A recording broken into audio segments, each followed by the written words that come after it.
Good evening and welcome to the Minions of the Zoo Saturday edition. I'm your host and keeper of the Harry channel, and with me tonight are Minions 2, SkepTok.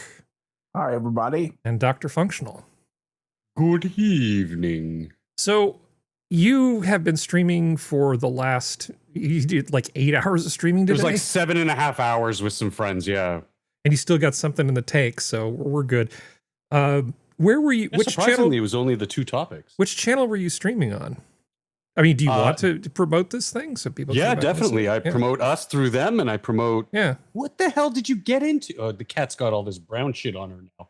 She's black, and now she's got brown dust all over her. What have you? No, don't touch me. You're dirty. Go away. Hold on. Yeah, we'll hold on. She's. I don't know. She was rolling around outside. It is probably just dirt. I just don't want it on me. No, why would you?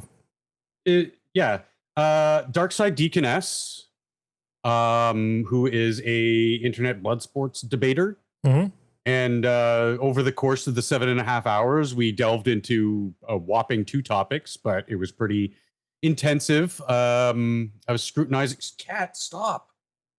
scrutinizing quite a bit of it with the Carmelo Anthony Austin Metcalf case, as well as the Bricks and Figs Lego controversy that's been going on. And we got our hands on the gag order for Reckless Ben.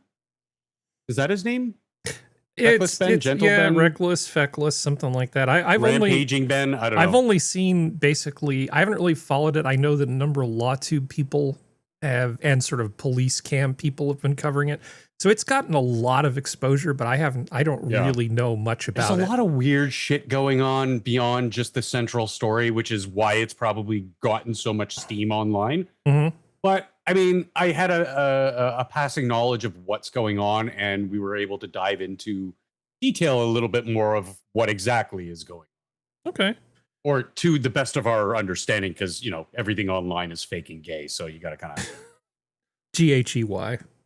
Yeah. G-H-E-Y, not hey. That's actually too bad. I keep forgetting to add more stuff to the soundboard. Oh my. Because there's so many open spots on the soundboard that could have more stuff on it. And I already know what I would have put on there, but I only remember 5 minutes after the show starts, and then I forget. And then, you know, a whole 6.9 days goes by, and then I come back and I'm lame and stupid. My soundboard overfloweth. Yeah. So let me go to Skep, and then we'll come back to you. Hi, Skep. How you doing, Harry? How's the guitar coming along? Well, interestingly enough, I put the meter on my pots on my MotZ. I got a 69 MotZ Ventures model. And I'm expecting like 6 or 7 kilo ohms, right? Mm-hmm. I don't know how they wound these things or how big the magnets are. 11 kilo ohms. And I found out that the mags, that the pickups on my MotZ are essentially the hottest pickups almost ever wound for any guitar ever. So they really, deliver the mid-range punch. I mean, you asked me how the guitar was going, so that was been an interesting voyage of exploration. So this is impedance or resistance we're talking about? Resistance. Okay. Yeah, resistance.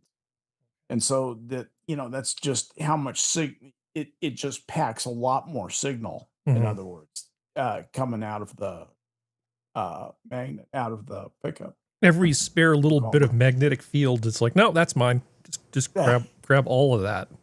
This guy slid slits of iron in there just to extend the magnetic field. He found a gap in where the windings were, and he said, "Well, I'm going to put iron in there." And he put iron in there, and it jacked it up even more. Yeah, it turns out to be kind of legendary. Simi Mosley was the head of MotZ guitars.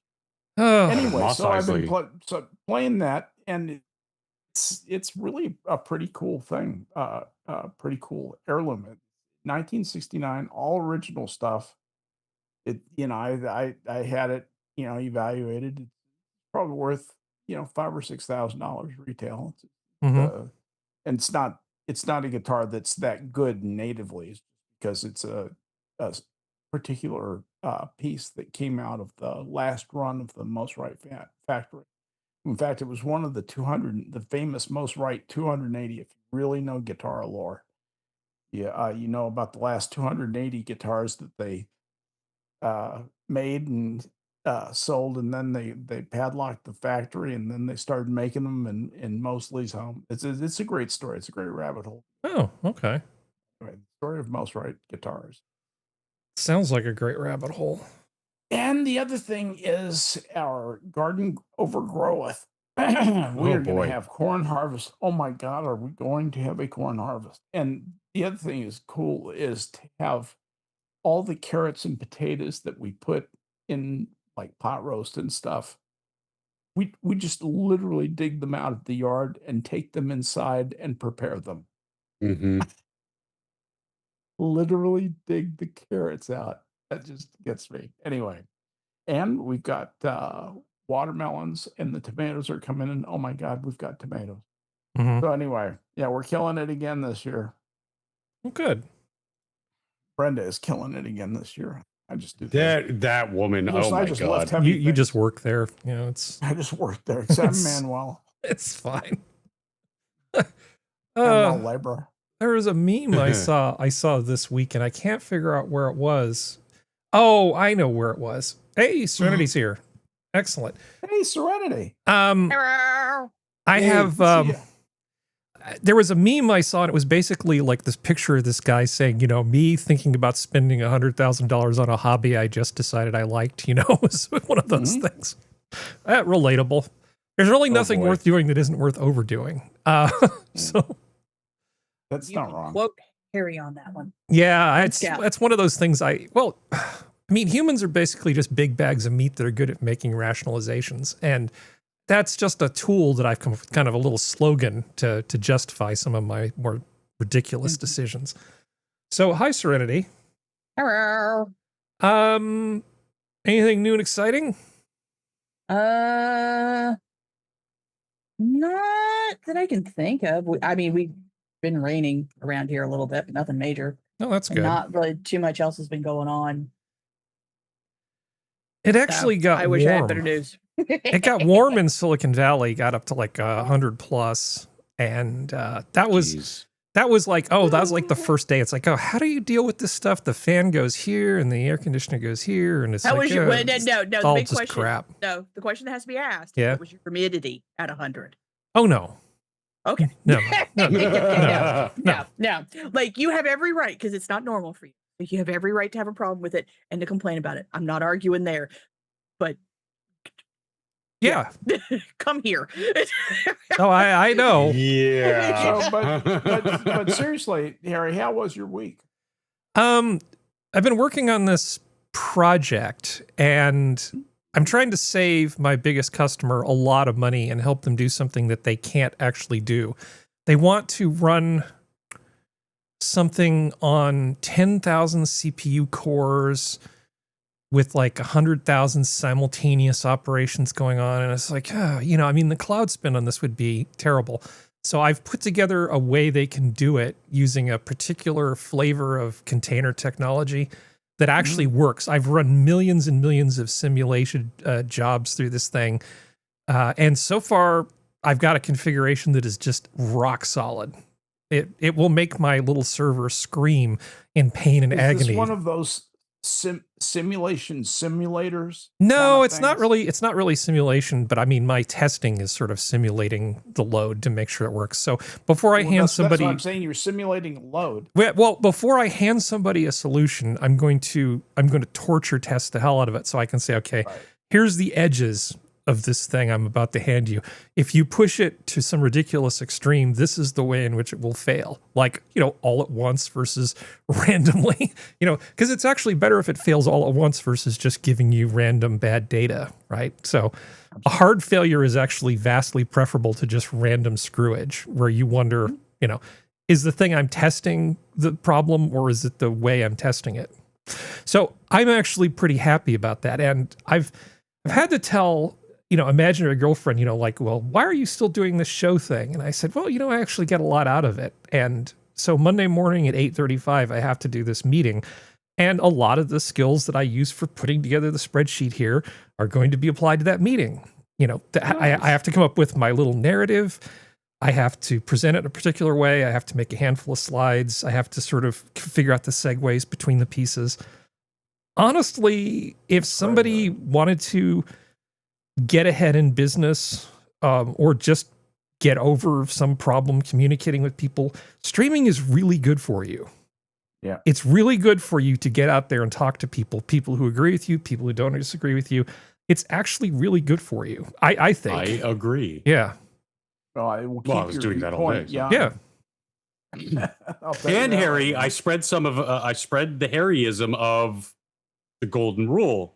Should it be said? Should it be said by me? Should it be said by me right now? I spread the wisdom. Yeah, it's like my prime directive, which I break often, but I try not to. I try really hard not to. Nobody's perfect, Yeah, it's not even close, but it's a good adage to sort of live your life by, at least in the online space, for sure. I know I suffer from foot and mouth disease quite often. Yeah, but I had a flare up the other day. I'm not dreading Monday at all because I know my shit works. I've tested it. I know everything that there is I can answer any reasonable question that somebody's going to ask about it. My shit's going to be prepared. My presentation's going to be tight. It'll be 15 minutes, no BS. And I've already basically petitioned all the people who are the key decision makers. So I already know that it's basically approved going in. So this is pretty much just formality. Nice. Yeah. And streaming has made it better. It's not like I was a complete hack before, but I can definitely say that the running the show and streaming and having present my ideas and defend them, it's really good for you. And I think for some people who are kind of like socially anxious, getting on like a small channel and streaming, probably not a bad idea. Yeah, but, it's a good way to exercise your brain meat.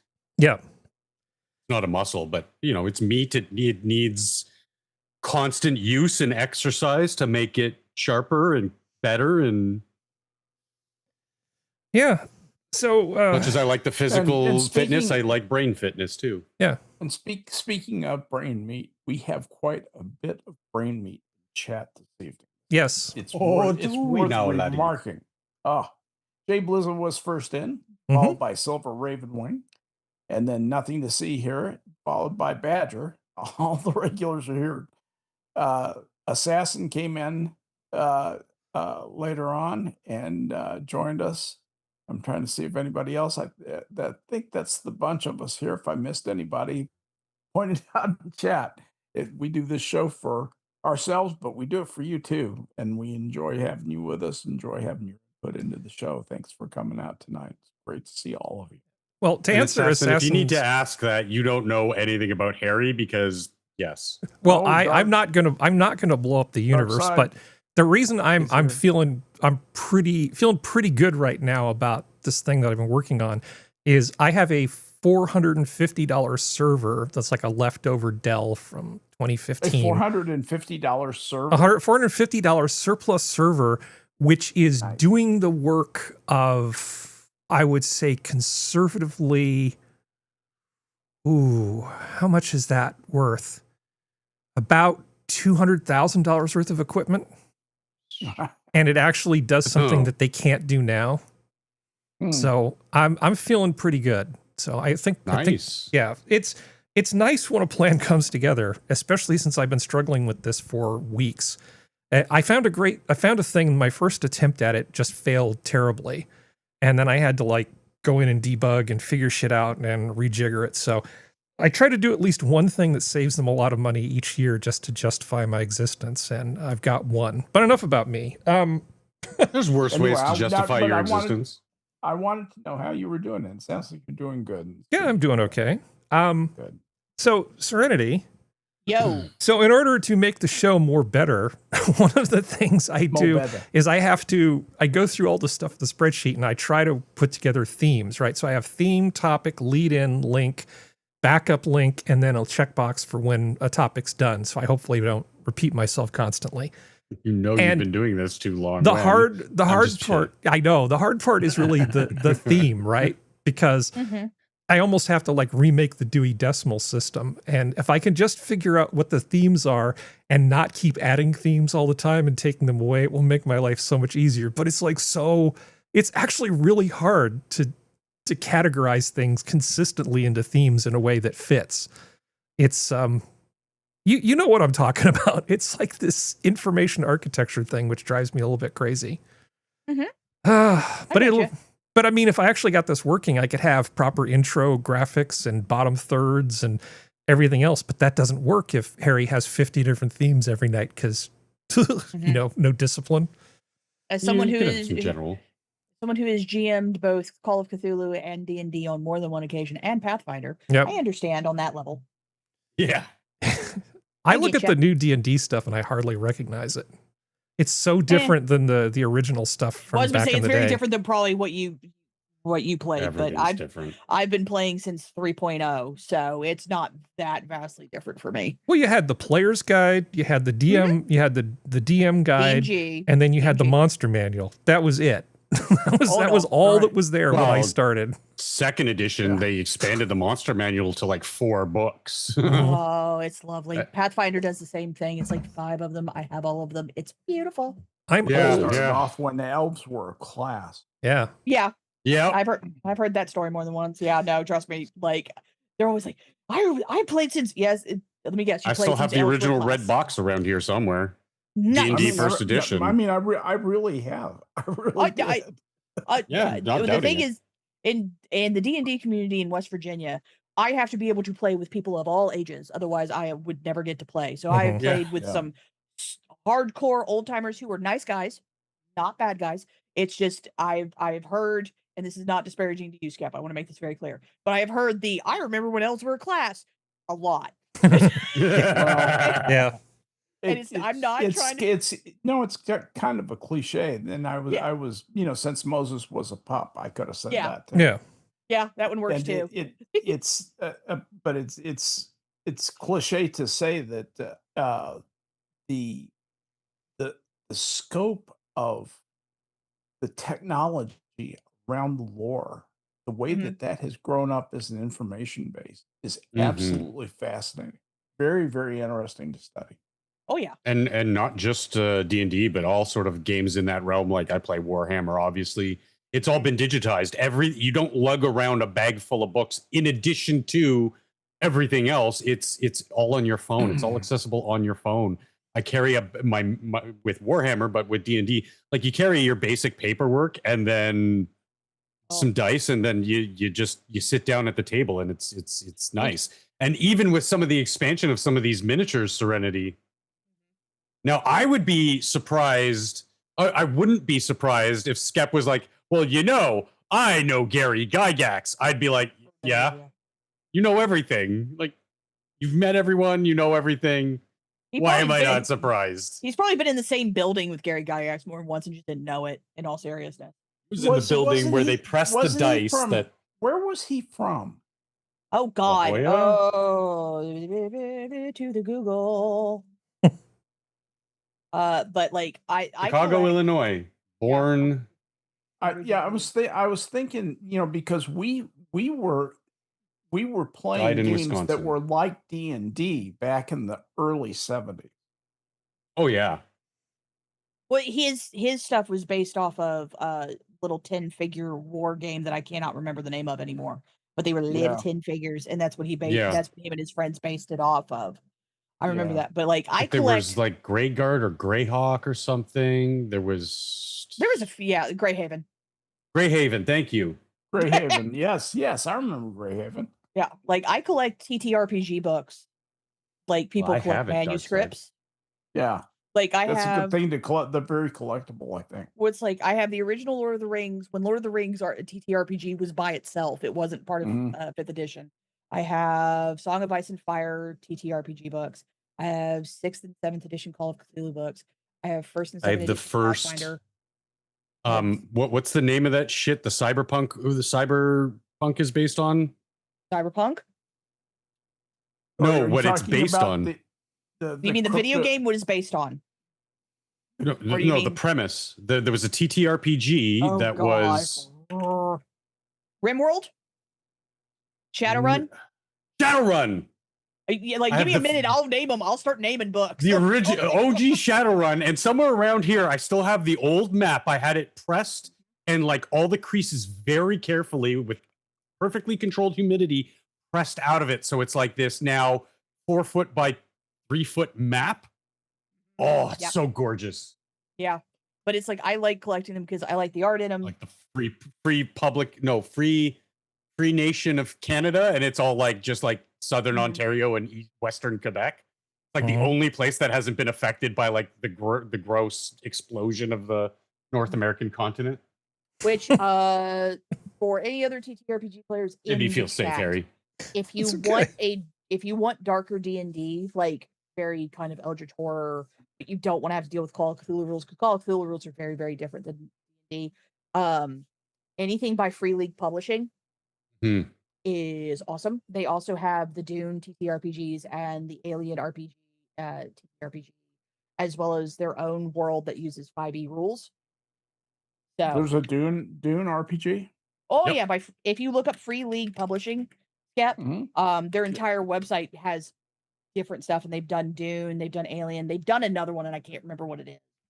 But you almost did the Northeastern. Oh yeah, bud. Oh yeah, bud. But I like almost. I saw you. I heard you catch it. Yeah. No, I catch it every once in a while. They do really good sci-fi and really good horror. Their fantasy's really, really good too. But their sci-fi and their horror is really good. That Walking Dead, that was the other one they did that was horror. They did a Walking Dead TTRPG. Oh, interesting. So you can fix the storyline from the TV show if you want. Well, I know a lot of people do. Before I forget, I have a article here, which I don't know if this is going to affect you or not, Serenity. I don't think it's going to affect anybody else here. Have you heard of Subterranean Press? Yes. Okay, it looks like they're going to close down, which is kind of sad. It's not that surprising. They haven't really done a lot of stuff in the last several years. Yeah, they make really nice additions. And they really do. Yeah. I absolutely agree with you. The two that I will cry if they go under is Goblin Press and I keep wanting to call it Green Samurai, but that's not the right word. I think it's a Green Ronin. Those are the ones that have done all the like really like obscure. Yeah, Green Ronin Publishing. I was right. Have done the really obscure stuff. Free League does a lot of digital stuff, so I don't have to worry about them too much because they're pretty smart about their stuff. But yeah, no, they've tried to crowdfund stuff. They've tried, and respect to them, but it's just they can't get over the hump like Chaosium did. Chaosium makes Cthulhu. Yeah. They can't get over the hump because I think they diversified just a smidge too much, where Chaosium really localized a lot more. So I think that was what caused a lot of problems. Well, plus being in the publishing, actually making physical media is a hard thing to do. If you print too many, you end up with problems. You end up, too few, you're wasting money. There's like energy costs and foreign printers and shit has to get remade. And there's like, making books is a hassle. I've been involved in the making of books that were sold for money. I know what I'm talking about. Making books is a hassle.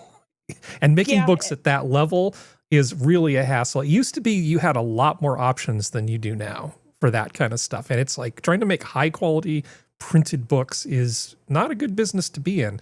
They were doing stuff. I think they were the one that you would sign in and then you would get lettered and numbered editions. They do very limited runs of like really fancy things.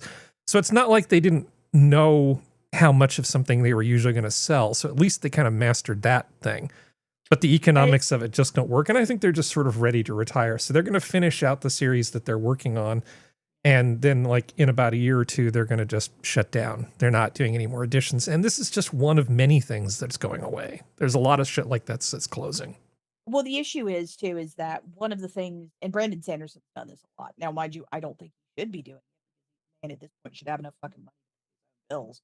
But anyway, I also understand he doesn't want to put forth the cost, so I can't get that mad at him. But a lot of them, Chaosium's done this. D&D doesn't really do it because D&D has Hasbro and Mattel money, so they don't have to worry.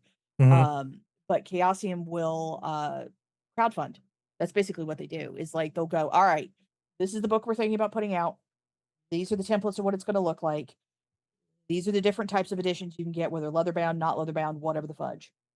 And go on Kickstarter and pick which one you want, or if you just want to give a little bit of money to back it, and here you go. That's basically what they do. I understand it's Subterranean. If they'd gone a little bit more into that, they may have been able to at least keep money coming in, kind of thing. But yeah, no, it's publishing's not, it has never been an easy game, because first you had to deal with the cost of just publishing normal as, and now you have to deal with the fact that if you do publish stuff, a lot of people don't want to pay for the book, so then they pirate the book, and then you're losing money out of it because you're not selling as many copies, even though there's a bunch of people playing the book. You can try to put it behind digital stuff on your own website, or just accept the fact and keep it free. That has worked for Paizo with Pathfinder, but it doesn't work for everybody, because Paizo has never been purely books. So they've always made figures and board games and all that kind of stuff. So they have a way to make up the money if the Pathfinder books don't sell. But a lot of other companies don't have that. They don't have that freedom. So that's what causes the problems. You can try to get a video game made the way Cyberpunk did, which has helped that game, because that game was dying for a long time. The TTRPG part, that was dying for a long time, but that has breathed new life into it. So that helps. But video games are a very, very long thing. And then you have the people who have never played that kind of stuff, who are open-minded to it. You have the people who have played it, but understand that video games are a very different medium than TTRPGs. And then you have the jackasses who don't understand that things are going to be different and can't handle it. Mind you, I am also one of those jackasses, because while Baldur's Gate 3 is not a bad game, the amount of people who think that's how you play D&D makes me want to slap Larian. It's like, thank you for making me have to correct these stupid mother effers who didn't bother to look up the rules and thinks they can just do this, this, and this. Like, thank you for not. But yeah, but that's kind of the thing of like, its publishing's always been a bitch. It really has, unless you go full digital and DRM and encrypt the F out of that thing, so this way it can't be pirated. And even then it doesn't work. Like, you have to have other mediums to make money. Otherwise you're not going to be able to do it. You're really not. You have to have merch, or you have to have like Patreon backers or something. Otherwise it's Games not Workshop happening. has an interesting take on doing that. So I mentioned earlier that they digitized all the rules and stuff. They have their own app that now you have to pay whatever it is, like $10 a month or whatever, to be in there, and you get access to all the rule systems and all this. And it's you could, in theory, take screenshots of it all and not have to pay, blah blah. But that's a lot of work. Most people are just going to pay the $10 a month and have access to all the rules. So nothing's going to be infallible, but it's server side rule sets and such that, they still have to log in and use it. So, I mean, it's nice to see that they're evolving, these companies, in some ways, to sort of still be able to be in business, but also cross-pollinate and allow some of us who have the understanding of the delineation between the medium to say, yes, I love Cyberpunk, but I also love pen and paper Cyberpunk and Shadowrun and Call of Cthulhu and Vampire and D&D, and they're just different. Again, it's like, I love Lord of the Rings, but I love Peter Jackson's Lord of the Rings, No, I get you. And that's kind of the thing of like, the Lord of the Rings, the original Lord of the Rings TTRPG I have is based on Peter Jackson's Lord of the Rings. So it's a lot of that stuff, and it's a really good system. But and that's just the thing of like, how do you kind of get there is always the problem, because you have either they don't have this, like with Harry with his server and stuff, some of them don't have the server build up, which means they then have to build into that. Some of them start trying to rely too much on AI too quickly or at all, and that ends up screwing stuff up. They end up trusting the wrong people who end up messing it up.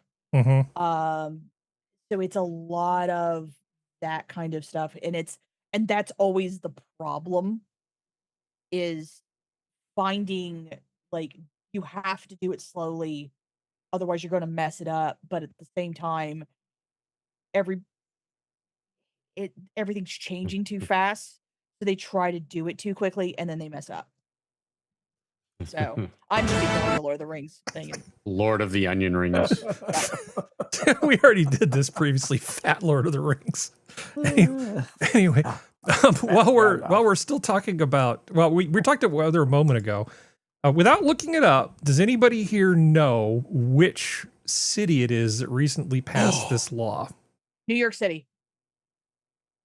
Functional? Oh. I'm not touching my LA. keyboard. My hands are up. Skep? Yep. Over portable. Yeah. Without looking it up, can you know which city recently passed this law? Trying to rationalize a decent guess. I have no idea. I would think that it would be. It will be Portland. Vancouver City. I actually sent this. I sent this to Sora. Yeah, well, that's the misdirect. Sucks to be you. He tricked us. Yeah, it's so Vancouver, Canada? In Canada, laws protecting a tenant's right to use an air conditioner vary by area. In Vancouver, homeowners were able to prevent tenants from installing units until laws recently changed. Previous rules were imposed because air conditioning constrained electrical capacities in older buildings and skyrocket utility costs. Okay, let that sink in. Compared to electric heating, air conditioning is not that big a deal. Do you know, like, all the shit that's in your house that runs on 240 volts, all of that stuff draws way more power than a single portable air conditioner does. Yeah. That is a specious argument by people who think you're too stupid to know the difference. And as far as the utility costs go, compared to putting in an AI data center, making people not die in the heat is really not that big a deal. The only thing I can think of that's a good reason to deal with that is you don't want air conditioners falling out of buildings, out of windows, like on the 10th floor, and then like killing people. So I could see some interest there. Yeah, but they have that's the it. U-bend ones. They have the internal units, yes, because in my unit specifically can't put them in the window, so I have the internal unit that I just hook the hose up to the window and the bada ones bing, with bada bang. The ones with they two hoses are way a little better. bit more power than the standard window unit, but they're cooler. What is it? What's the reverse of a BTU? What do you mean the reverse of a BTU? Because is there a reverse of a no? The cubic feet that it cools is a lot greater than the window units as well. So that's why they tend to draw a little bit more power. But you're right, overall, it still doesn't draw as much power as running my oven. Okay. I'm not going to get into air conditioner efficiency ratings because that would be wrong. They do tend to be a little bit less efficient because the compressor is inside the unit. The most efficient ones you can get are the ones that have separate hoses for intake and outflow, so that you're not basically huffing your own supply, so to speak, to use a drug metaphor, where where basically you're creating negative pressure by blowing cold air in and then hot air out, and that draws hot air in from outside. So the units that have two separate hoses that go in the air in the window are much more efficient on average because you're not sucking in hot air from outside. But that aside, this is a very Vancouver sort of thing to do. Just this amazing nanny state thing. And it doesn't get that hot there most of the time, but when it does, people suffer because they're not ready for it. They're not prepared for it. So these portable units are really great for people that don't have to run an air conditioner 10 months out of the year. And it'll be fine. It'll be fine though once the herbs take over. Yeah, it'll be fine. We'll just put in some cooling towers and it'll be fine. Yes, I just saw this article and and so many thoughts popped into my head, and I was curious where it was. Yeah, Vancouver. So yeah, I sent this to Sora. I figured she might want to know. And Google says it's just BTUs or what's called cooling. It's also heating. Cooling. It's yeah. okay. No, I just thought like British thermal units measure how efficient a thing can. No. Efficiency is the wrong word. So BTUs are a measure of heat. So a heat pump basically moves heat from one place to another. That's what an air conditioner is, but right? It's how much the appliance creates. Okay, efficiency is how many BTUs you can get out of something, either for heat or for cooling, relative to the amount of kilowatt hours that you basically shove into this thing. That's the efficiency side. So, yeah. But my question was, because I've never heard it in reference to cooling before, is BTUs able to be transferable to cooling? Yes, it is. That's the answer to my question. Yeah. And when you're talking about big installations, nobody talks in terms of BTUs. They refer to it as tons of cooling. And a ton of cooling is 12,000 BTU. So a 3.5 ton cooler is 3.5 times 12,000 BTUs. And I just only ever heard BTUs referenced as in terms of heat, like. Yeah, and you can actually look at the conversion between kilowatts and BTUs. Yeah. So, for instance, if you were to hypothetically say, build a data center in somebody's office and they want to run so many thousands of kilowatts into the racks, you can see you do realize that produces this many thousands of BTUs of cooling, BTUs of heat that you have to then make go away. And cool. Yeah. Or bleed off somehow. Yeah. Yeah.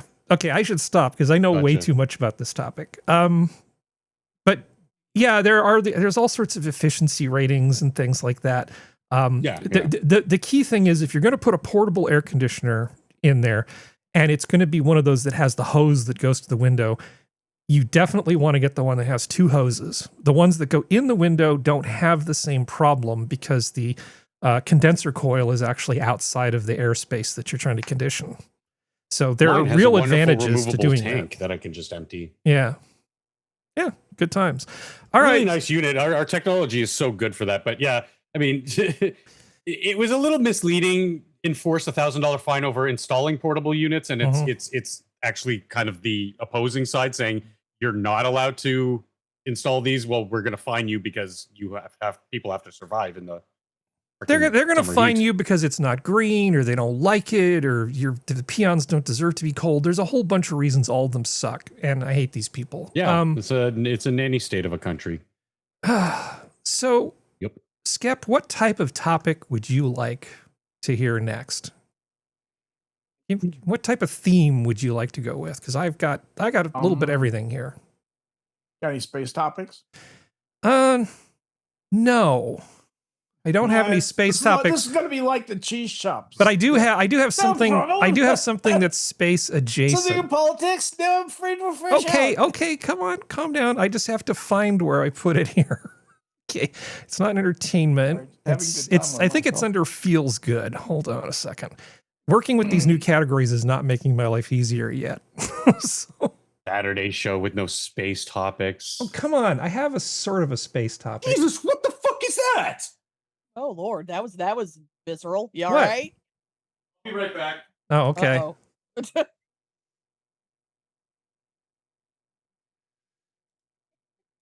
There's goblin climbing in it. Okay, space topic. I think there's a fucking what do you call it? Praying mantis under my desk. Oh, excellent. Nice. What the fuck is this? It's looking for a mate to eat. Black. Ugh. I didn't get a good look at it. It flew by my face. Oh, sweet. Jumped by my face. All right. So if I get eaten by a bug. Space topic. We know who to hunt down. Makes us super intelligence.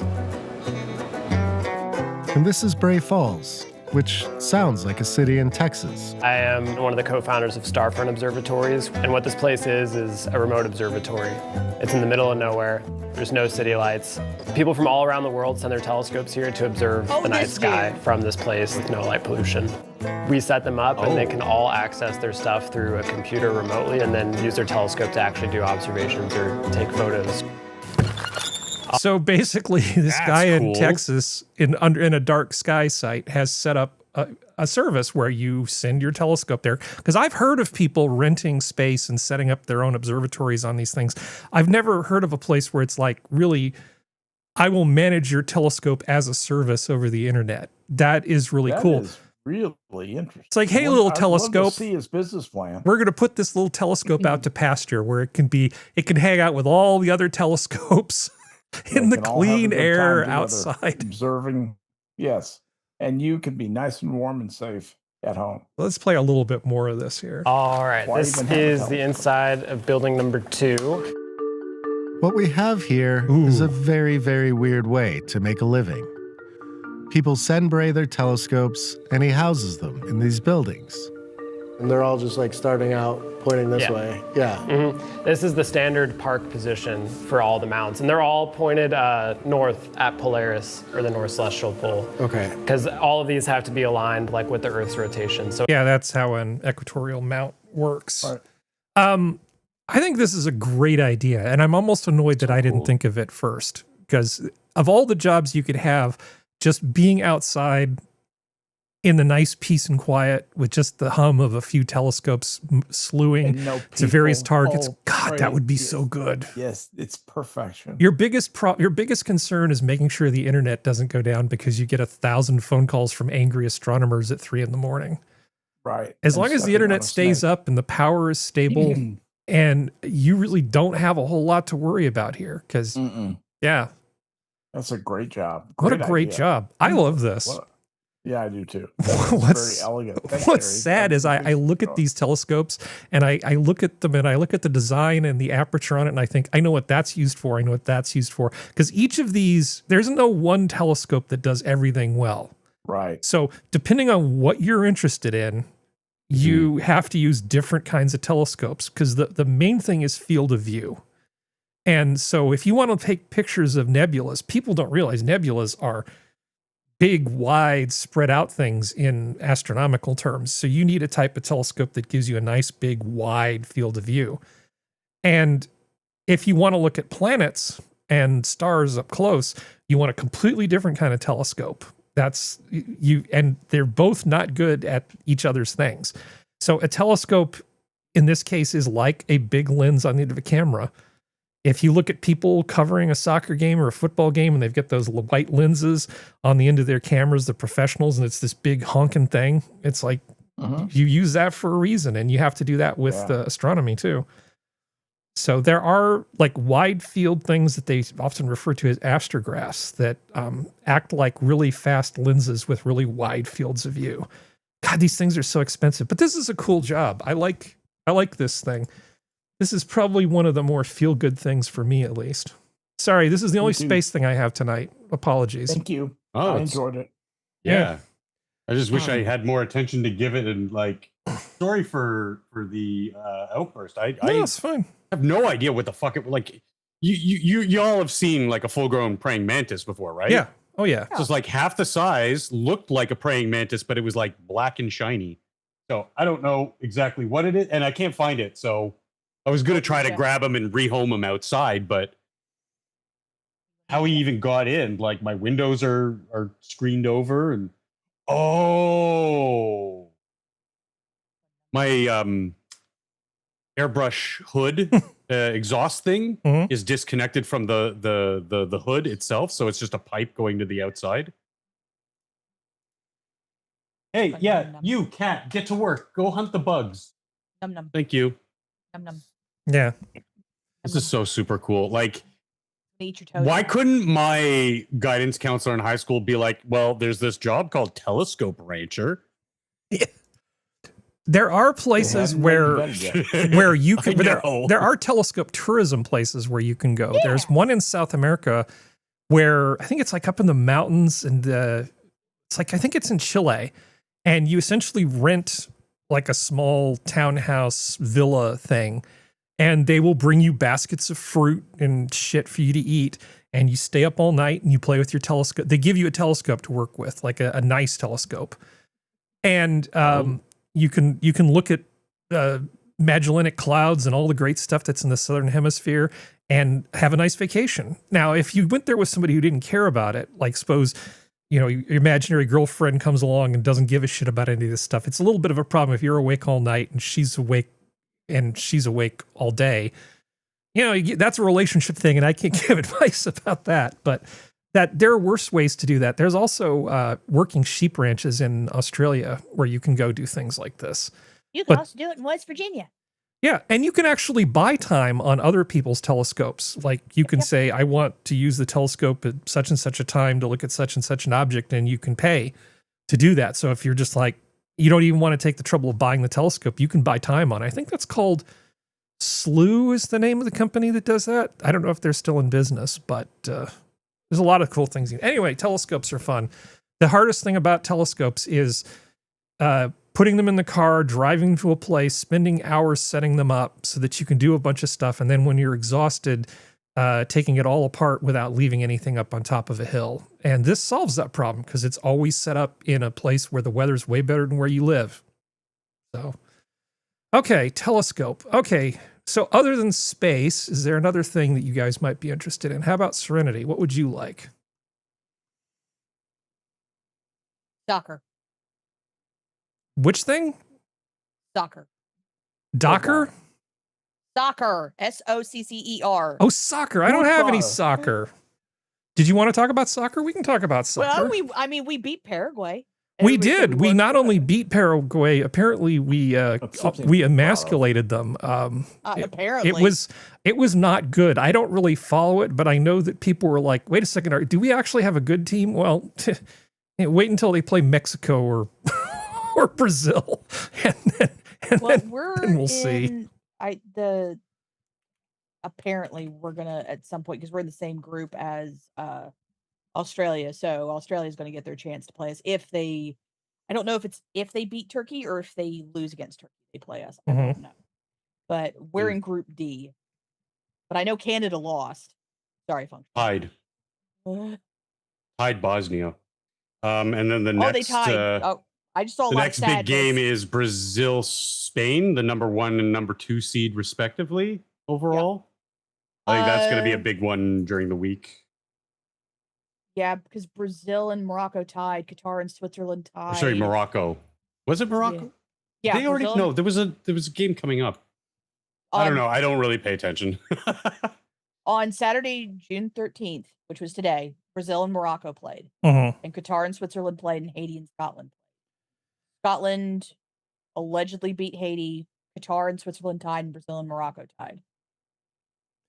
Canada and Bosnia and Herzegovina, whatever the fuck you just.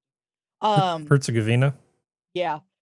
Mexico beat South Africa. Wait, why am I the one pronouncing things? I'm sorry. Go ahead. Yeah, no, you're fine. What sort of fresh hell is this? I know. Tomorrow is Australia, Turkey, and Germany and Curacao. Netherlands and Japan. That one's going to be interesting. Oh Lord, Cote d'Ivory. I guess assume that's the Ivory Coast. Yep. And Ecuador and Sweden and Tunisia are tomorrow. Those ones, it's going to be interesting to see what Australia and Turkey do. I personally, because of how the Australians keep acting, I want their crap kicked in. But that's me. Well, okay, so they're doing these games all over the place. Some of them are in Mexico, a bunch of them are in the US in various cities, and they're having like 6 to 8 of them depending on where they're going.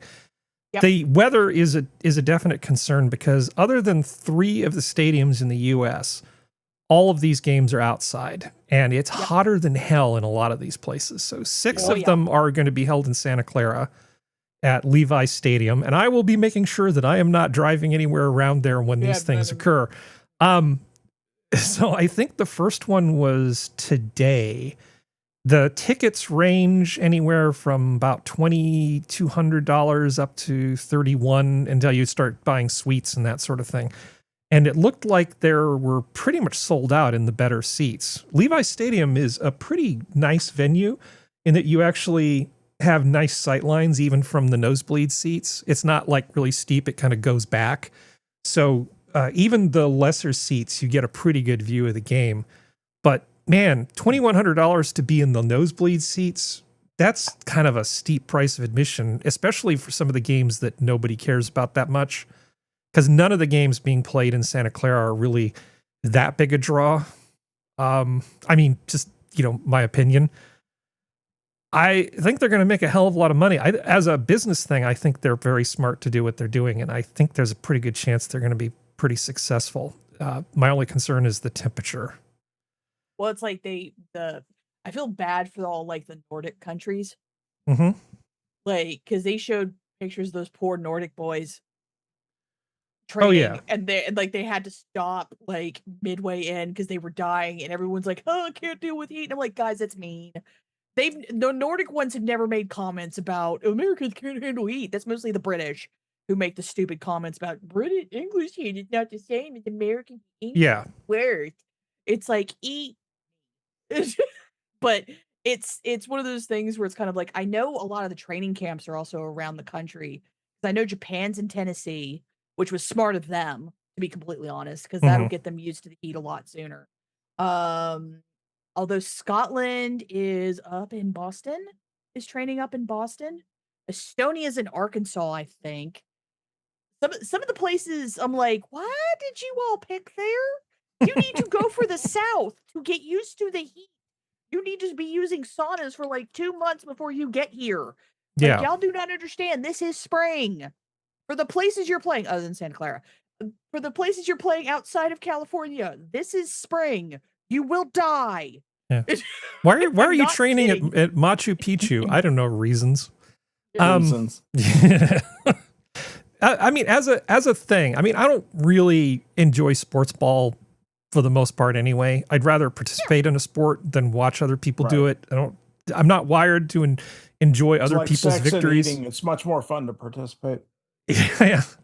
Or Seymour Cray's quote about virtual memory. Virtual memory is a lot like sex. It's a lot better if you don't have to fake it. Right. That's Seymour. So the heat is definitely going to be an issue. And like you said, the English boys have a problem. Of course, the people on the English team, a lot of them aren't English. But of course, on the American team, it's not like the Olympics. I had to explain this to a normie person a couple days ago. I said, it's not like the Olympics. They're not all U.S. citizens going. It's like, these are the finest athletes that we can buy from around the world that weren't already bought up by Real Madrid and, La Liga and Serie A and all of the other things. So, yeah.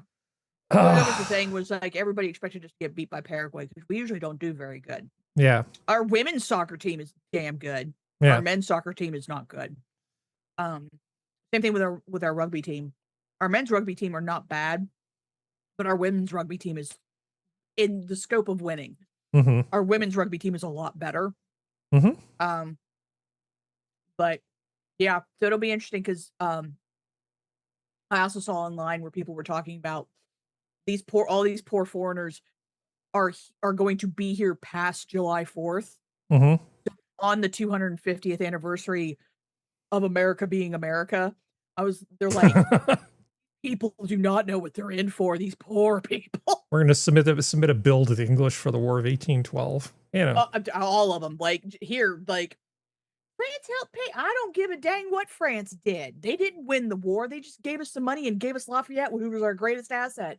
And Lafayette was like, no, I want to be buried in America. Screw you, France. Kiss my booty. Yeah. Oh, we have to talk a little bit about the stupid reflecting pool. Okay. You don't have to, but this thing, Headquarters HQ News Now, posted this thing saying algae has been found in the reflecting pool just 4 days after Trump's $16 million renovations. First of all, $16 million is cheap. They got it done way faster. It's not like other presidents haven't tried to tackle this thing. I cannot slight Trump for the way in which he did this in any way, shape, or form in terms of managing this as a project. This is the kind of shit he's good at. Nobody in your right mind who knows anything about algae is going to believe that algae grew in 4 days. Yeah, there's no way in hell. There's no way in hell. Now, scrolling down, there's a bunch of people who are claiming that that's a picture from 2012 and that they just sort of exactly like that picture. That looks exactly like it. All the, the face ID on that algae just comes right up there. It's such horseshit, the way to do it. Now, one of the things that they did that was not stupid is they put in bubblers in the thing. And you think, oh, is that just for oxygen? No, they bubble ozone. Yep. And ozone kills the algae. So if there's going to be an algae problem, it's not going to be anywhere near the way it was before, because the water is not just going to be oxygenated. It's going to be oxygenated with O3, which is pretty hostile to biological life. It's why you use hydrogen peroxide to deal with cuts and scrapes and wounds and stuff. Essentially, it's going to be like that all the time. Algae really shouldn't be as big a problem, and it sure as hell isn't going to be this. But these people present this like it's news, and it's just bullshit. Well, I mean, the thing is, like, it's water outside. Yeah. It's even with the bubblers, there's still going to happen every once in a while. It's going to be a lot smaller, but it's like that's the way it is. Like, you're going to have there's going to be duck crap in it. Yeah. There's going to be swan crap in it. Like, it's going to happen. It's a swimming pool. You have to do swimming pool things to keep it clean. Yeah. You got to shock it. You got to skim it. You got to do various stuff. But this is so much better than the way it was. And they just can't handle the fact that Trump got a W on something that frankly doesn't matter. This is not important in the big scheme of things. In our top 100 list of problems as a country, having too much crap floating around in the reflecting pool is really just not that important. But they can't handle the fact that he actually did something, however small, well. They just can't cope with it. Well, there's that, and then there's also the fountain that's been like closed since like 2008 that got reopened. Yeah. Under him, the one that's got like the stair steps of water that go down. I can't remember the name of it, but I've seen it all over freaking. But yeah, it's like let stuff be pretty, you buttholes. Yeah. All right. Well, let's move on. We've covered what 3 or 4 things, and we've been going for an hour. That's fun, Harry. That's we're doing fine. Yeah. Let's see. How about a little outrage, just for good measure? It's not under feels good. Let's see. Well, I can't show you that apparently. It went bye-bye. Let's see if I can find it some other way. So there was this 911 dispatcher in Texas who just hung up on people for the hell of it because she just didn't feel like doing her job. Fun. Oh yeah, that bitch. Yeah. Oh yeah, that bitch.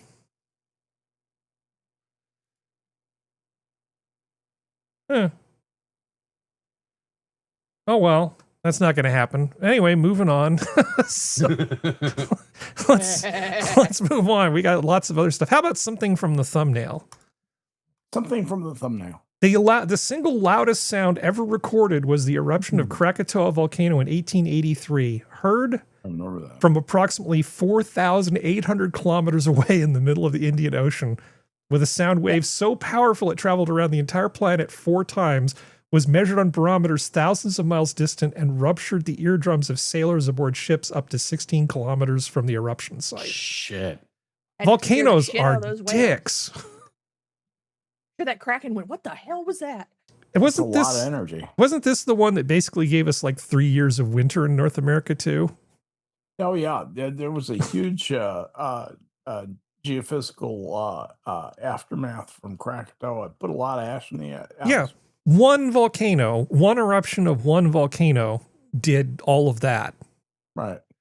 It's crazy. If the Yellowstone super caldera decided to kick off, that would make this look like a wet fart. There would be nothing by comparison. Like dress rehearsal. Yeah. This is why I hate volcanoes, because they suck. I don't know if I want to be near any of them. They kind of blow. They do kind of blow. Yeah. I think you're thinking of black holes, because when black holes collide, galaxies get wiped out. Well, I mean, that was one hell of a pressure wave. To puncture an eardrum 60-something kilometers away. Yeah. Because it's an inverse square relationship with distance. That is a lot.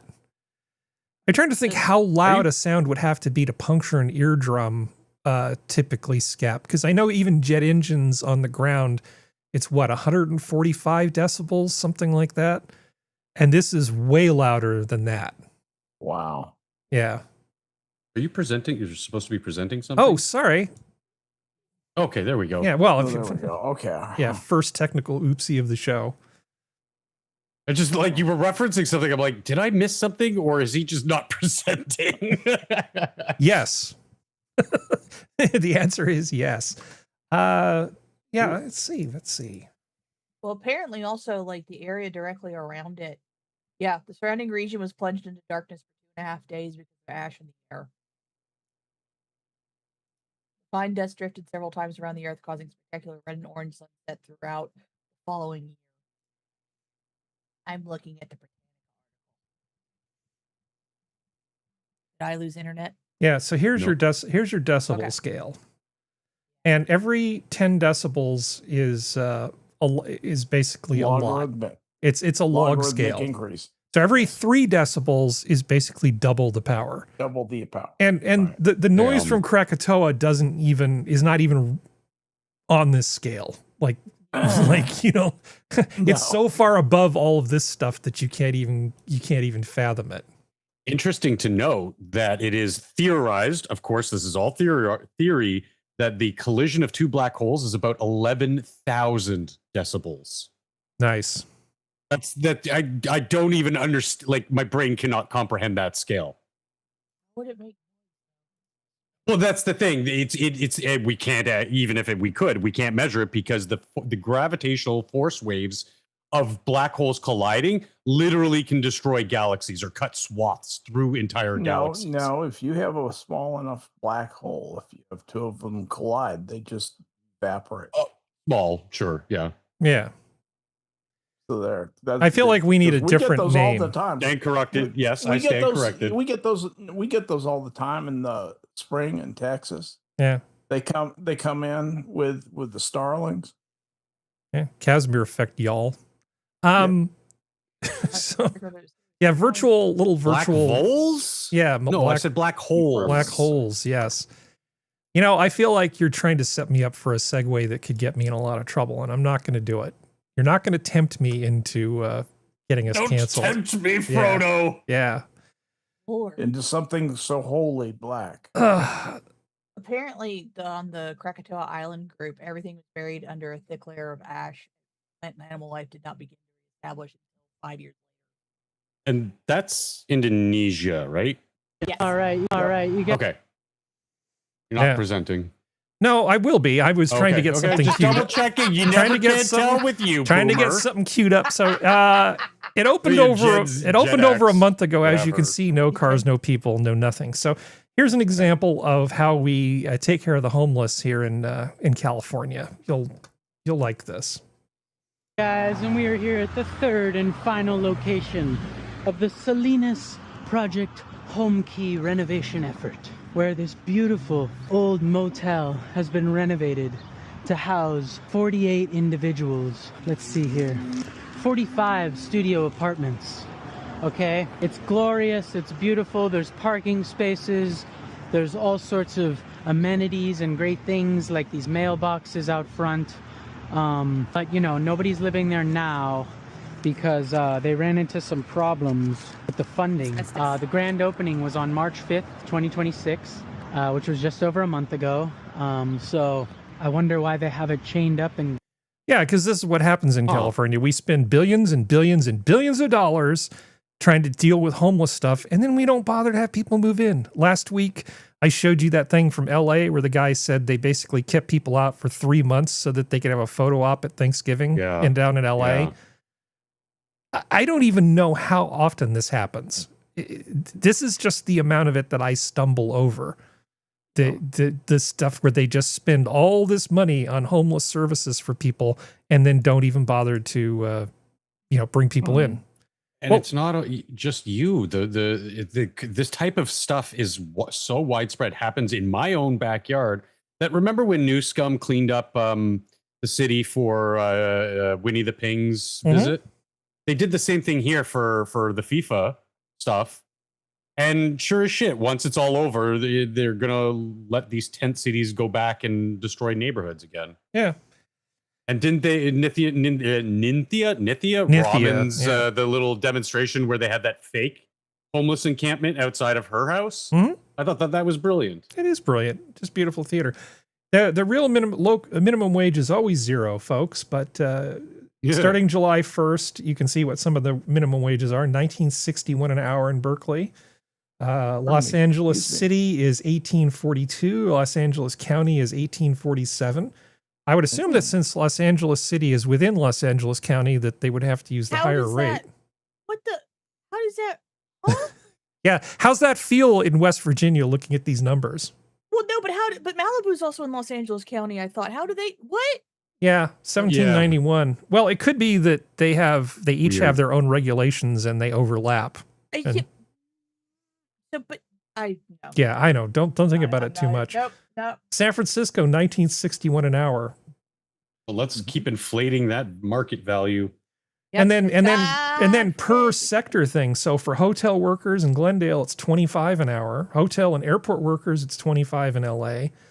$26.50 for hotel workers. You know, that's why it costs $300 a night for a bad hotel room in these places. Yeah, exactly.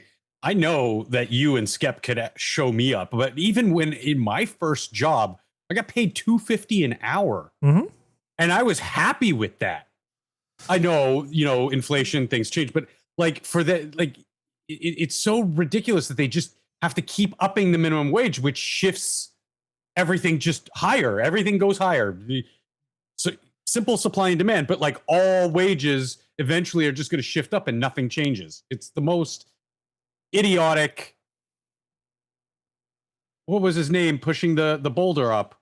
Sisyphus. It's the most Sisyphusian thing I've ever heard. Yeah. We just constantly push that boulder up. Hello. Grab me Although coffee. I do think it's very, very funny list. Where Knott's Berry Farm is owned by Six Flags. Mm-hmm. We'll have to do the much higher wages. Yeah. Park workers, Mm-hmm. but Universal and Disney aren't affected by that because they're not there. So literally, I think they moved the laws this way. They don't have to. Well, I want to show you another thing that sort of illustrates how annoying it is to live in California. And it's not just the government; it's just that the people. So many of the people are just insufferable. Well, here, let me show you why. I think this will resonate for all of you, and I think it's going to resonate for Skep quite a bit too.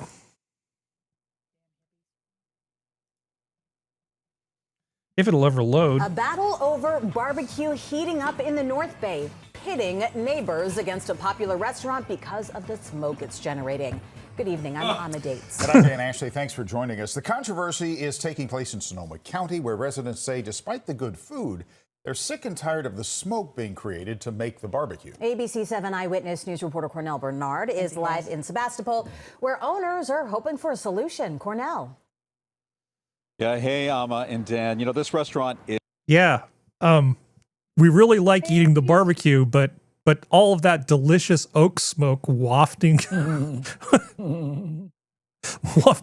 And that's not going to be a problem most of the time because the wind is going to be, there's pretty regular wind there.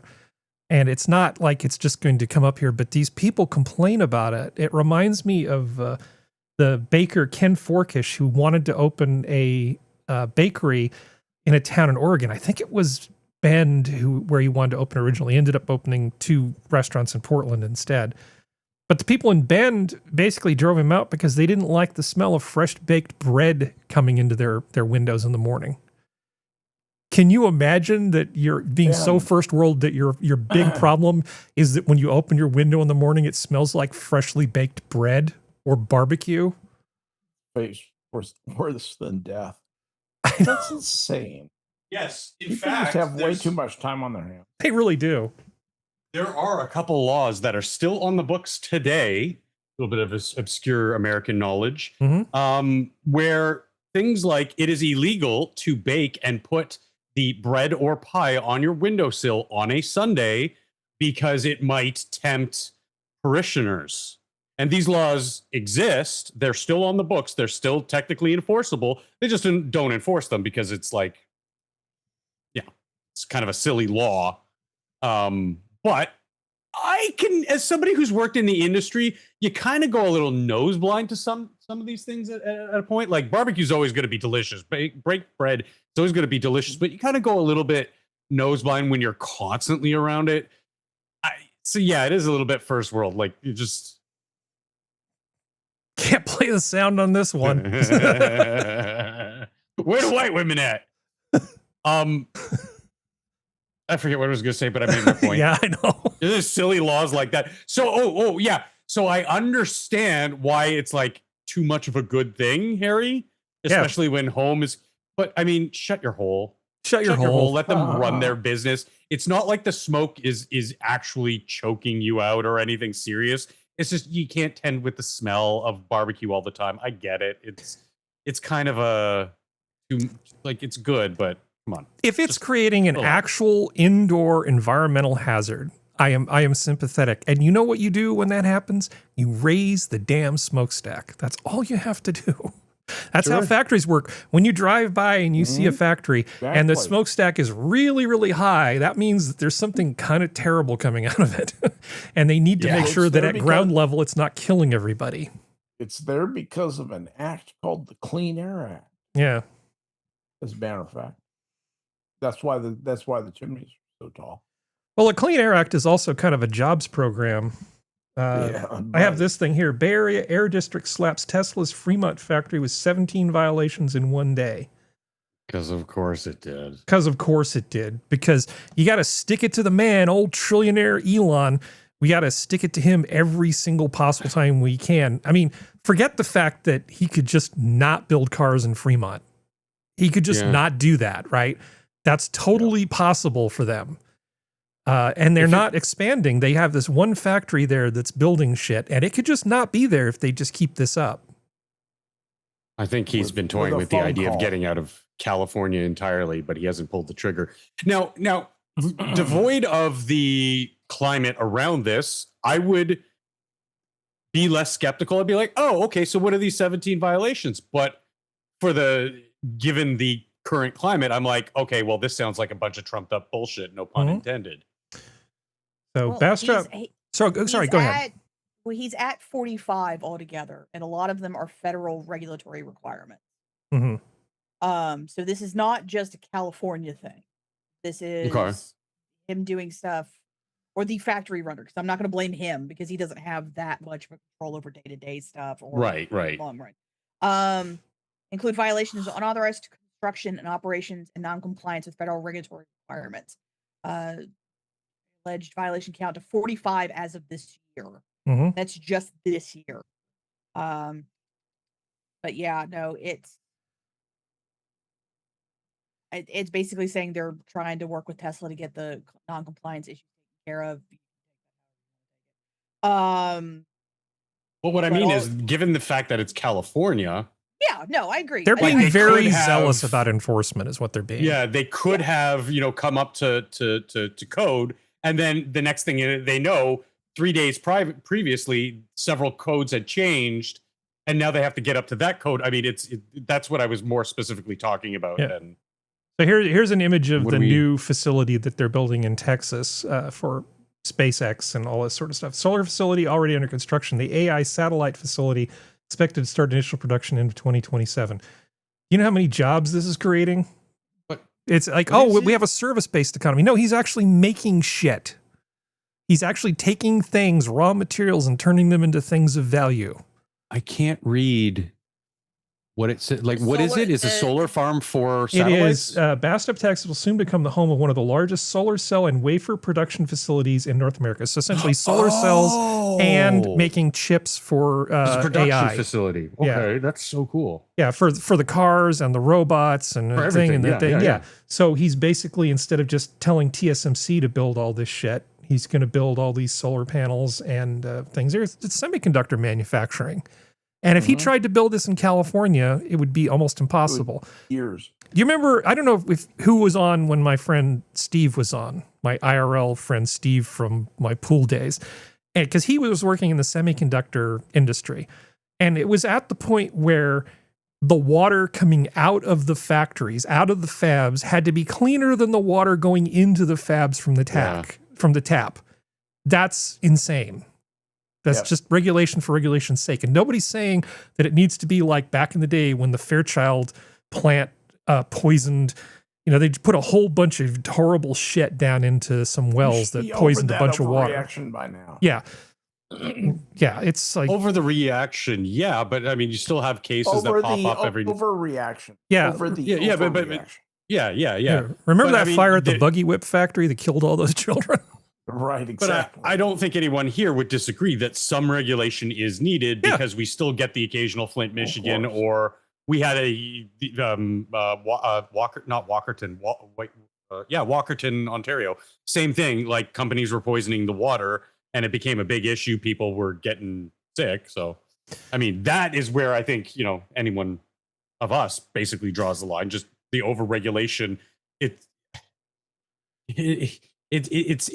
so hard to say. It's like common sense, but I mean, we're talking common sense to people who understand things, not common sense to people who go into politics, especially Californian politics.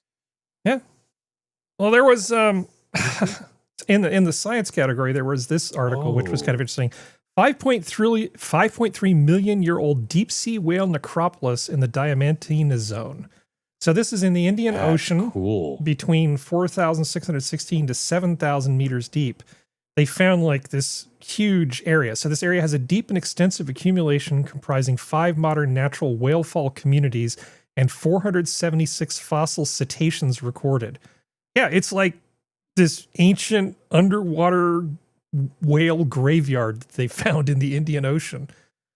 This is fantastic because you can see all sorts of stuff about their evolution and just all this stuff, because these are like really old records of these things.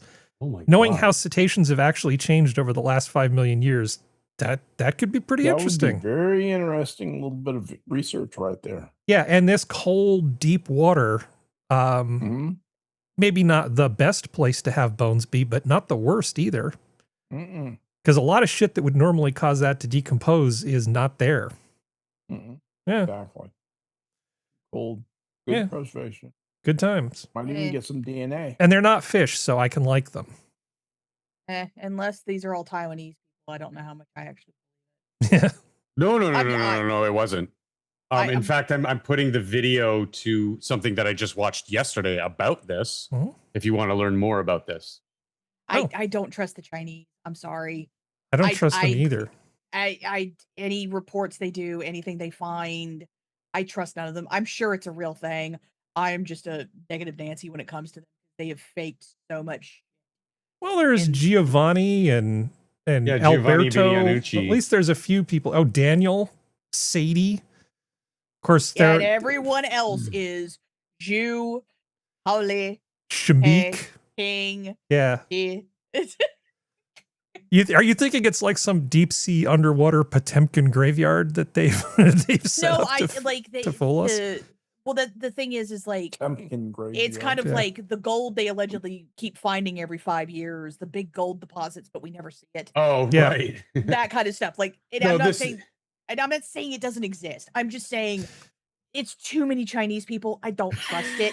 Yeah, definitely be cynical. I'm being racist as hell right now. It needs to be identified. It needs to be independently validated. Hey, you're just noticing patterns of behavior. Yes. Yeah. Exactly, and that's but I'm telling you, this is actually above board, and it's actually a really cool thing to look at. The usual suspects when it comes to science fraud.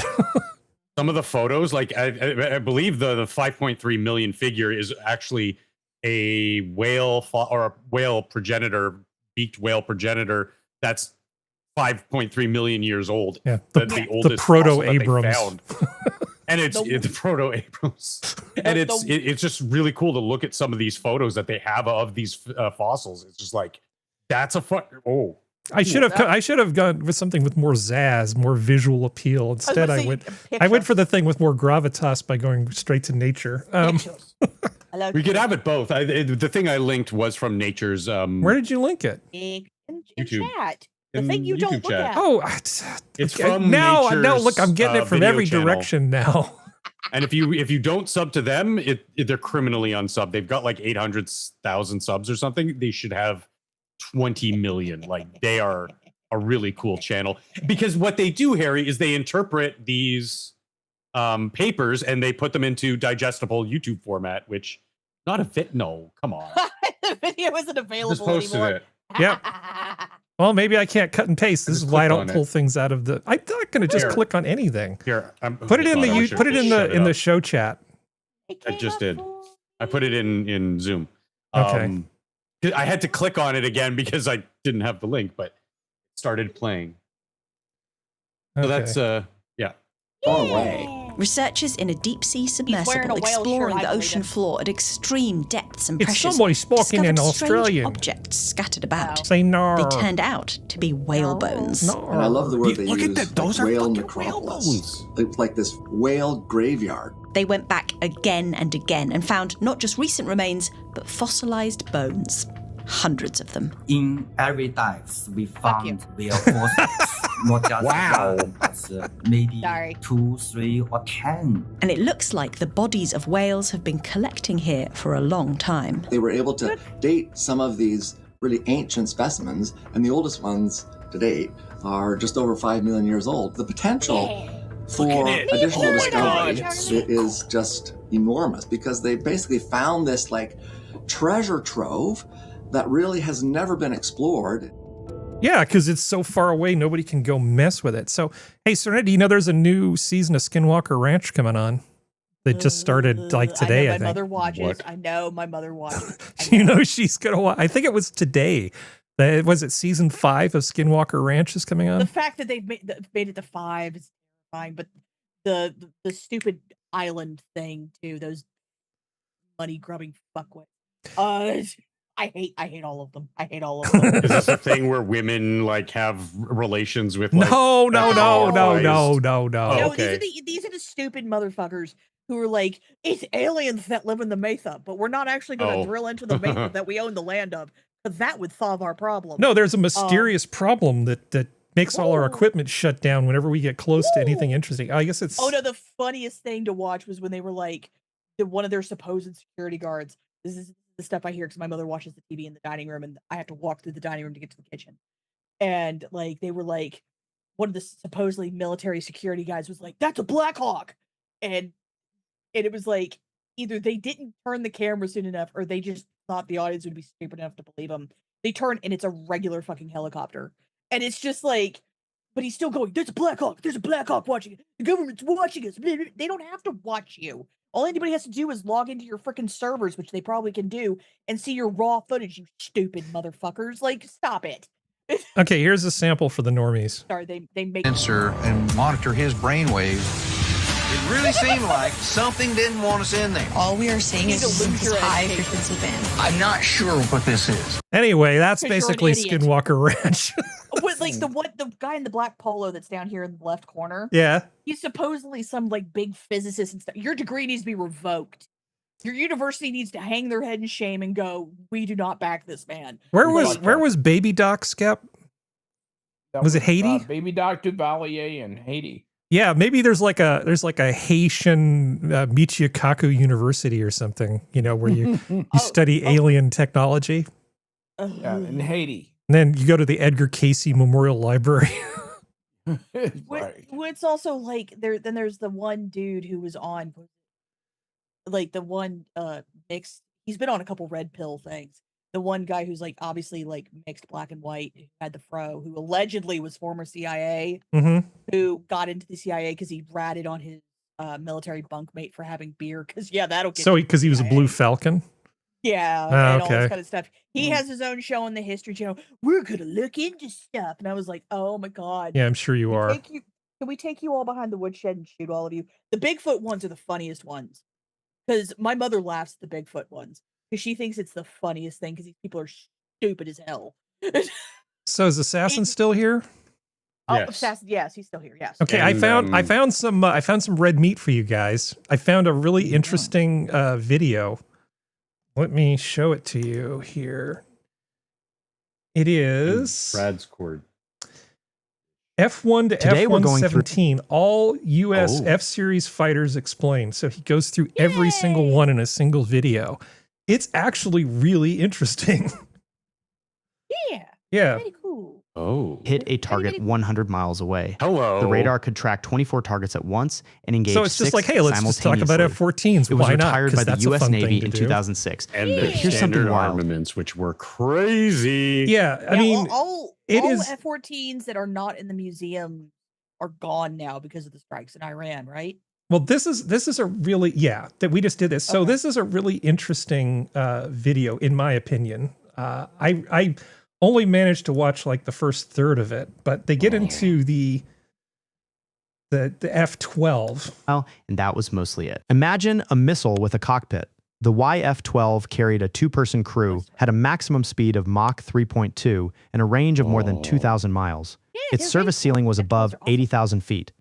Now, this is, we also know this is like, that's a great airplane, right? Now, NASA wasn't supposed to have one, but they ended up changing the designation on one and saying, here, NASA can have this because it's totally not the thing they're not supposed to have.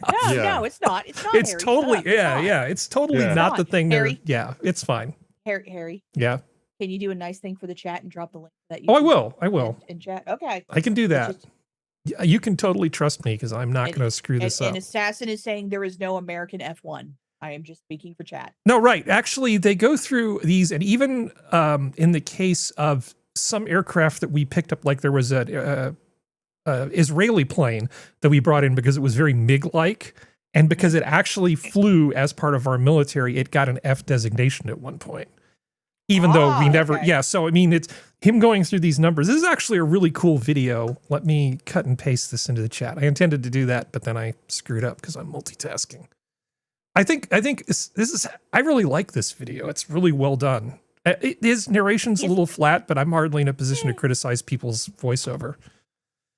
Okay. All right. And this kind of stuff, as long as you're showing the really cool pictures. Yeah, no, it's a great video. I really enjoyed this video so much. I have to go back and finish it later. No Spud gun. I believe they are distinctly different planes. They are very different. What? They are? The NASA one? Which are different? No, the F-12 and the Blackbird. Yeah. But they're still cool. Oh, yeah, no, definitely. The F-12, the YF-12A was faster. Yeah. Well, the F... Than the Blackbird. Yeah. Always was. Some of these planes that didn't get built is really the sad thing here. Like this YF-17, which was, I guess, Douglas's response to the F-16. Production today, the most produced Western fighter jet in history. Pilots call it the Viper, not the Fighting Falcon, the Viper. Northrop this YF-17 Cobra. In 1972, the Air Force ran a competition for a cheap, lightweight fighter to work alongside the expensive F-15. 2 companies competed, General Dynamics with the YF-16 and Northrop with the YF-17 Cobra. The YF-17 was remarkable. Twin engines, incredibly agile. It could fly supersonic without afterburner, a feat called supercruise. The test pilot after his first flight said, "When our designers said they were giving the airplane back to the pilot, they meant it. It's a fighter pilot's fighter. The Air Force chose the F-16. The YF-17 lost. End of story, or so it seemed. Then Congress told the Navy, pick one of those 2 jets for your carriers. The Navy looked at the single-engine F-16 and said, no thanks, too risky over ocean. They took the twin-engine YF-17, enlarged it, added carrier equipment, and it became the FA-18 Hornet. The jet that lost became the Navy's most important." Yeah, this is a great video. Our last big purchase from American manufacturers. Yeah, our Air Force basically consists of F-18s. Yeah. FA-18s right now. I mean, it's no F-22, but it's supposed to buy pretty sexy. F-35s, but well, when he was talking about the F-15, of course, it's just a love fest, right? I didn't realize that in air-to-air combat, the F-15 has never been defeated. Yep. Ever. It's been shot down by ground missiles, which is a different sort of thing, but in air-to-air combat, nothing has ever beaten an F-15 in air-to-air combat. F-15 is the Tomcat? The Eagle. No, that's the Eagle. Okay. Yeah. 14's the Tomcat. Yeah. Right. You don't want to get kicked out of Minions for saying that. I'm genuinely asking because this is not my wheelhouse by any stretch. I can look at a plane and go, I know that plane. But aside from that, Assassin will hunt you down. Yeah, the F-14 was such a huge step up at the time it came out that it was pretty amazing. There's some great stuff in here, and I honestly, if it was a different show, we could just go through this entire thing, and that would be just fine by me. So anyway, the link's in the chat. Enjoy that. It's going to be a good thing. I trained to eventually try to fly one of those sons of bitches, but I got discharged. That happens. People get discharged for a lot of reasons. Like there's a guy I I know. did not mesh with the military life. I hit my CO. I got dishonorably discharged and never made it to training school. Well, that was basic. But that was my goal, was to fly an F-18. Yeah. Well, I know a guy who was in the British Also Air too Force, tall. but he ended up having to get out of it because of nerve damage because of an accident. So There are especially well, I think hopefully all Air Forces. The American Air Force is very particular about how tall their pilots are. Yep. One of the eyesight. biggest hurdles I was going to face was my height. I'm 6 foot, so that was way too tall. Everything else was good. Visual acuity, all that kind of stuff. Reaction time was really, really good. But and it ended up just halfway through basic. I clocked my CO for something he said. the only thing in a Tom Cruise That's a way to movie ring the bell. that has ever been correct is the fact that I think he's still too short. I think he's too short, isn't he?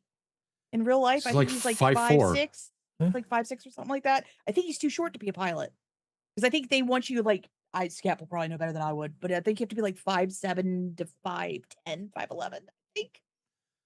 I don't know. Tom Cruise is 5'7". Allegedly. Allegedly. So we'll knock off 2 and say 5'5". And lifts. The height requirements have been adjusted. Yeah. Over the years, so many times since I was in, I haven't kept up with it. And they may have been adjusted for women to account for smaller pilots. Some of the women pilots are not huge. There are things you can do to make the cockpit accommodate a smaller person, but it's usually been a limit of 6'2" on the height. Yeah, just slide a phone book underneath them. Like you're getting your hair cut when you're a kid. Exactly. Have you at least the female fighter pilots I've met, like some of the ones who fly like the A-10s, they're tall bitches. Like these are not short women. I did just ask AI. It says between 5'4" and 6'5", but with a sitting height of 34 to 40 inches max. Yeah, but I think I think you can be taller if you're like a helicopter pilot of like the big helicopter. Like Yeah. This is strictly fighter jets. Yeah. Rotorcraft are cool. But you could understand that there is that ideal of like, I think it's 5'5" to 5'8" where they want, and then everything outside of that, it's like, well, that's just a strike against you for it's not a serious strike, but it's a down tick as opposed to this guy's got perfect in every category we want. You're perfect, but you have one thing missing. You're too tall, too short, whatever. They're gonna go with the guy who's perfect. So do you have 5 minutes, Serenity, before you have to take off? Yeah, I should. Okay, because I know you have to go deal with animals and stuff. So I'm sorry to cut you off, Functional. BBC X's Doctor Who Christmas special amid massive shakeup. So I guess Russell T Davies is out, and I guess so. Yeah, it's about time. I mean, how badly do you have to destroy the thing before they get rid of you? I will say this about Russell T Davies: he's at least being classy in his departure, and not talking about how they're firing him because he's like the big gay or anything stupid like that. So, I mean, kudos to him on that, but he's still a terrible showrunner. Because he's the big incompetent. Yeah, he makes poor decisions. Well, the thing is that it's still, even though he's not working for Doctor Who, he's still going to be working with the BBC. If he was completely axed entirely out of the BBC, I can guarantee you would be about yeah, but he's got, I guarantee you they were like, here, we'll give you this project if you just like walk quietly away from Doctor Who. Because the BBC can do that because they take the licensing fees. So they can do what they want and just kind of So I guarantee you that's the only reason why he's walking away quietly. He's got something else. Because he's now trying to chase the Broadchurch thing. Because before it was him chasing Doctor Who, being really good at what he did for Doctor Who, and now it's him chasing Broadchurch. Yeah, go ruin Broadchurch. That'll be fun. No, Broadchurch is done. That's how the Brits do it. Broadchurch has been done for you. Okay. But that's what I mean. Like that was the first big project he did after he left Doctor Who. Was Broadchurch, and that's the reason why David Tennant was on it. That was also the female one who I don't know her fucking name. The one who ended up being the female doctor. Yeah. Yeah, and she was also on it and stuff like that. And Olivia Colman was on it, and it was a big apparently thing. I never got into it because I don't care. but all the that was Brit Bong stuff. Yeah. Yeah, that was his last big project, and then he's had kind of smaller, middling ones, and then he was coming back to Doctor Who, and then that didn't work out. So he's now chasing his last great success, which was Broadchurch, basically. I mean, when you look at some of these incompetent people who basically are almost diversity hires, so that your Kathleen Kennedys, your Russell T Davies, there's so many hacks out there. It is unreal. How do these people keep their jobs? Because if I was that incompetent, I'd be gone tomorrow. Well, my thing with Kathleen Kennedy, this has always been my thing, is that she had worked for Lucasfilms for years. She had worked directly under George. Mm. She was picked by George to do it. That's my thing. Like, I understand that she made wrong decisions. I get that. But she had earned her space before that. Did she fuck up? Yes, she absolutely did. And I'm not going to argue that. But that's the thing of like, George isn't exactly. George gets very lucky about who he picks. And Kathleen was not one of those. Now, mind you, is George Lucas enough of a pathetic little homunculus that I think he would have intentionally put her in that position to have Star Wars fail after he left because he's that vindictive of a piece of shit? Yes, I think he is that vindictive of a piece of shit, but I don't know, and I'm not going to speak to it. So she wasn't a diversity hire, but she was a diversity promoter. When she got in there, she did a whole lot of stuff to just ruin everything. I will absolutely give that. I will absolutely give that. But she had been working for Lucasfilm for years before that. Okay, so it wasn't like they just picked some random idiot who she was still a producer and stuff like that. So she'd been working for them and so that's the thing. Like, yeah, and Spud's right. Like, Russell T Davies only turned into a shitbag after he came back. Yeah, he was fine before. But then when the world got all woke, he leaned into it. Yeah. I think and when he got back, he was changed. I think it was there was more people that, because it depends on how you look at it. It could have been during the Russell T Davies days, there were more people running interference, or it could have been during this time, there were more people running interference. We don't know the ins and outs of stuff. He could have been this bad this entire. It was like Moffat. Yeah. The reason why Moffat worked was because he was in his stories was in small little batches. The minute he took over, it was terrible because he didn't have anybody walking up to him with a rolled up newspaper and smacking him on the nose and going, no. And that's the thing, is that's how it works. He did. His wife, Sue Virtue. Every time he wouldn't toe the line, she Steve Shived him, I think. That's my theory, at least. Of course, coupling was terrible.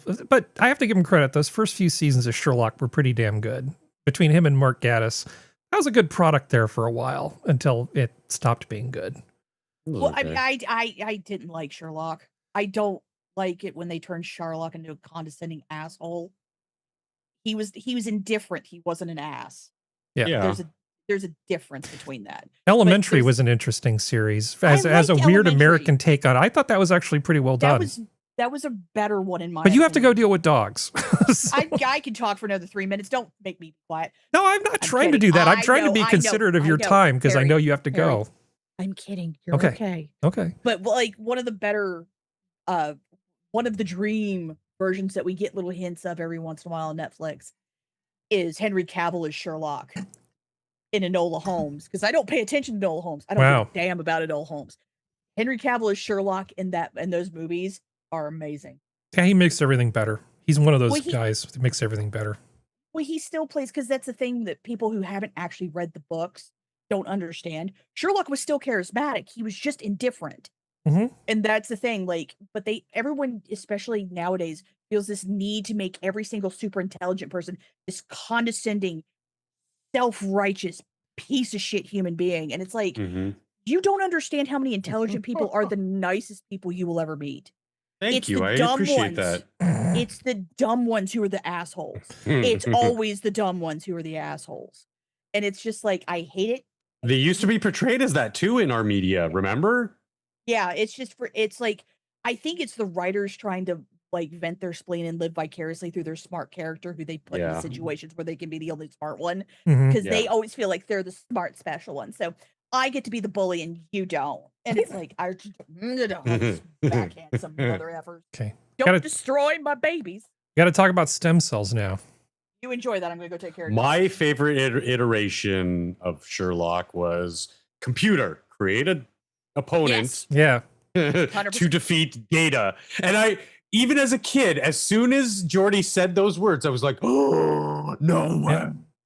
And sure as shit, the story played out as it did. And that was a fantastic recurring theme in 3 episodes. We just need like chibi 4 baby seasons. Sherlock and Friends.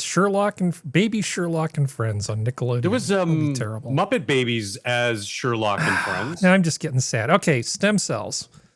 Because it's in the thumbnail, so I don't want to forget it. Oh, God. Former Congresswoman Marjorie Taylor Greene doubling down on how she's trying to turn back time. She raised eyebrows after touting her trip south of the border for stem cell treatments to look younger. Now she's speaking with Jim Murray saying she already feels better. Yeah, we don't really actually need to hear her talk about that, but this type of shit. Yeah, so Skep, Marjorie Taylor Greene going to Mexico to get stem cells. I hear the good ones are in Switzerland, but hey, what do I know? And Korea. But she's going for the discount ones in Puerto Vallarta. Really do. It actually was in Puerto Vallarta. Sure it was. Yeah. She got a pina colada and stem cells in Puerto Vallarta. My dad went to Cancun to get the stem cells for his knee that helped him. Oh, yeah. Okay. Yeah, you have to leave the country to get this stuff. Because, I mean, on paper, this sounds great if it works, right? I mean, if you aren't just wasting money. But at the same time this Marjorie Taylor Greene thing came out, there was also this. Now, whether this is all part of some sort of op to control us, I don't know. Uh-oh. But researchers at Children's Hospital of Philadelphia have reported the first documented case of a brain tumor linked to gene therapy. Not quite the same thing as stem cells, but you start rewriting people's genetic code, genetics, mutations, and you're just opening up the possibility of more, basically a tendency toward more tumor growth. Yeah, 4 years later, at age 5, routine MRI revealed a walnut-sized brain tumor. Genetic analysis confirmed that fragments of the therapeutic AAV had integrated into the child's DNA and activated the cancer-promoting gene PLAG1, triggering tumor growth. So, yeah, that's bad and probably worth keeping in mind, because when we start playing with shit like this, there's going to be some consequences sometimes. It only has to screw up that way once. You're done. Yeah. Yeah, we're still children playing in the dark with some of these things, especially when it comes to DNA and the brain. We are drunk 3-year-olds with a loaded semi-automatic weapon in their hand in a crowded auditorium. We are with the lights turned down. Yeah. With the lights. Yeah. It is terrifying, Skep. Like anybody, again, I'm no expert here, but I have a passing knowledge of how this stuff works. It's terrifying. It's truly terrifying. Yeah, well, you just and the law's not going to catch up to it. You just take some DNA that you've modified from a person, you connect it to a virus that intentionally barrels its way in and starts rewriting the genetic code of the person. Yeah, it's fine. It's fine. What could possibly go wrong?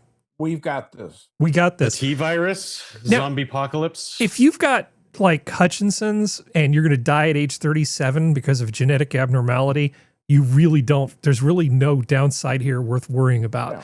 But if you're otherwise healthy and you think you're going to get like, I'm going to supercharge my mitochondria so I can be one of the world's best athletes or something, you should probably think several times about whether this is a good idea. Yeah. Yeah. Because you might just be dead at 57 of cancer. Yeah. Well, even with hurlers, correct me if I'm wrong, the boy could live a decent enough quality of life, right? Yeah. This isn't a inability to like break down sugar or something. I don't know. I'm not familiar with it. I don't know. I'm not familiar with hurlers. I'll Google it after this. Anyway, I believe it's something that you could still have a, productive quality of life with. It's not something that's terminal at age 2 or something. Mm-hmm. So yeah, I agree. Let's kind of pull the brakes a little bit. Let the people who do have things like Huntington's, and it means that they're not going to be here for very long, and their decline is going to be rather rapid and terrible.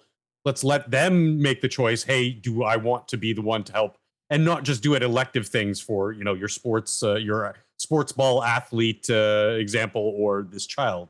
Okay. And now I'm going to Google hurlers. All right. Well, I'm going to start another conversation here, if that's okay.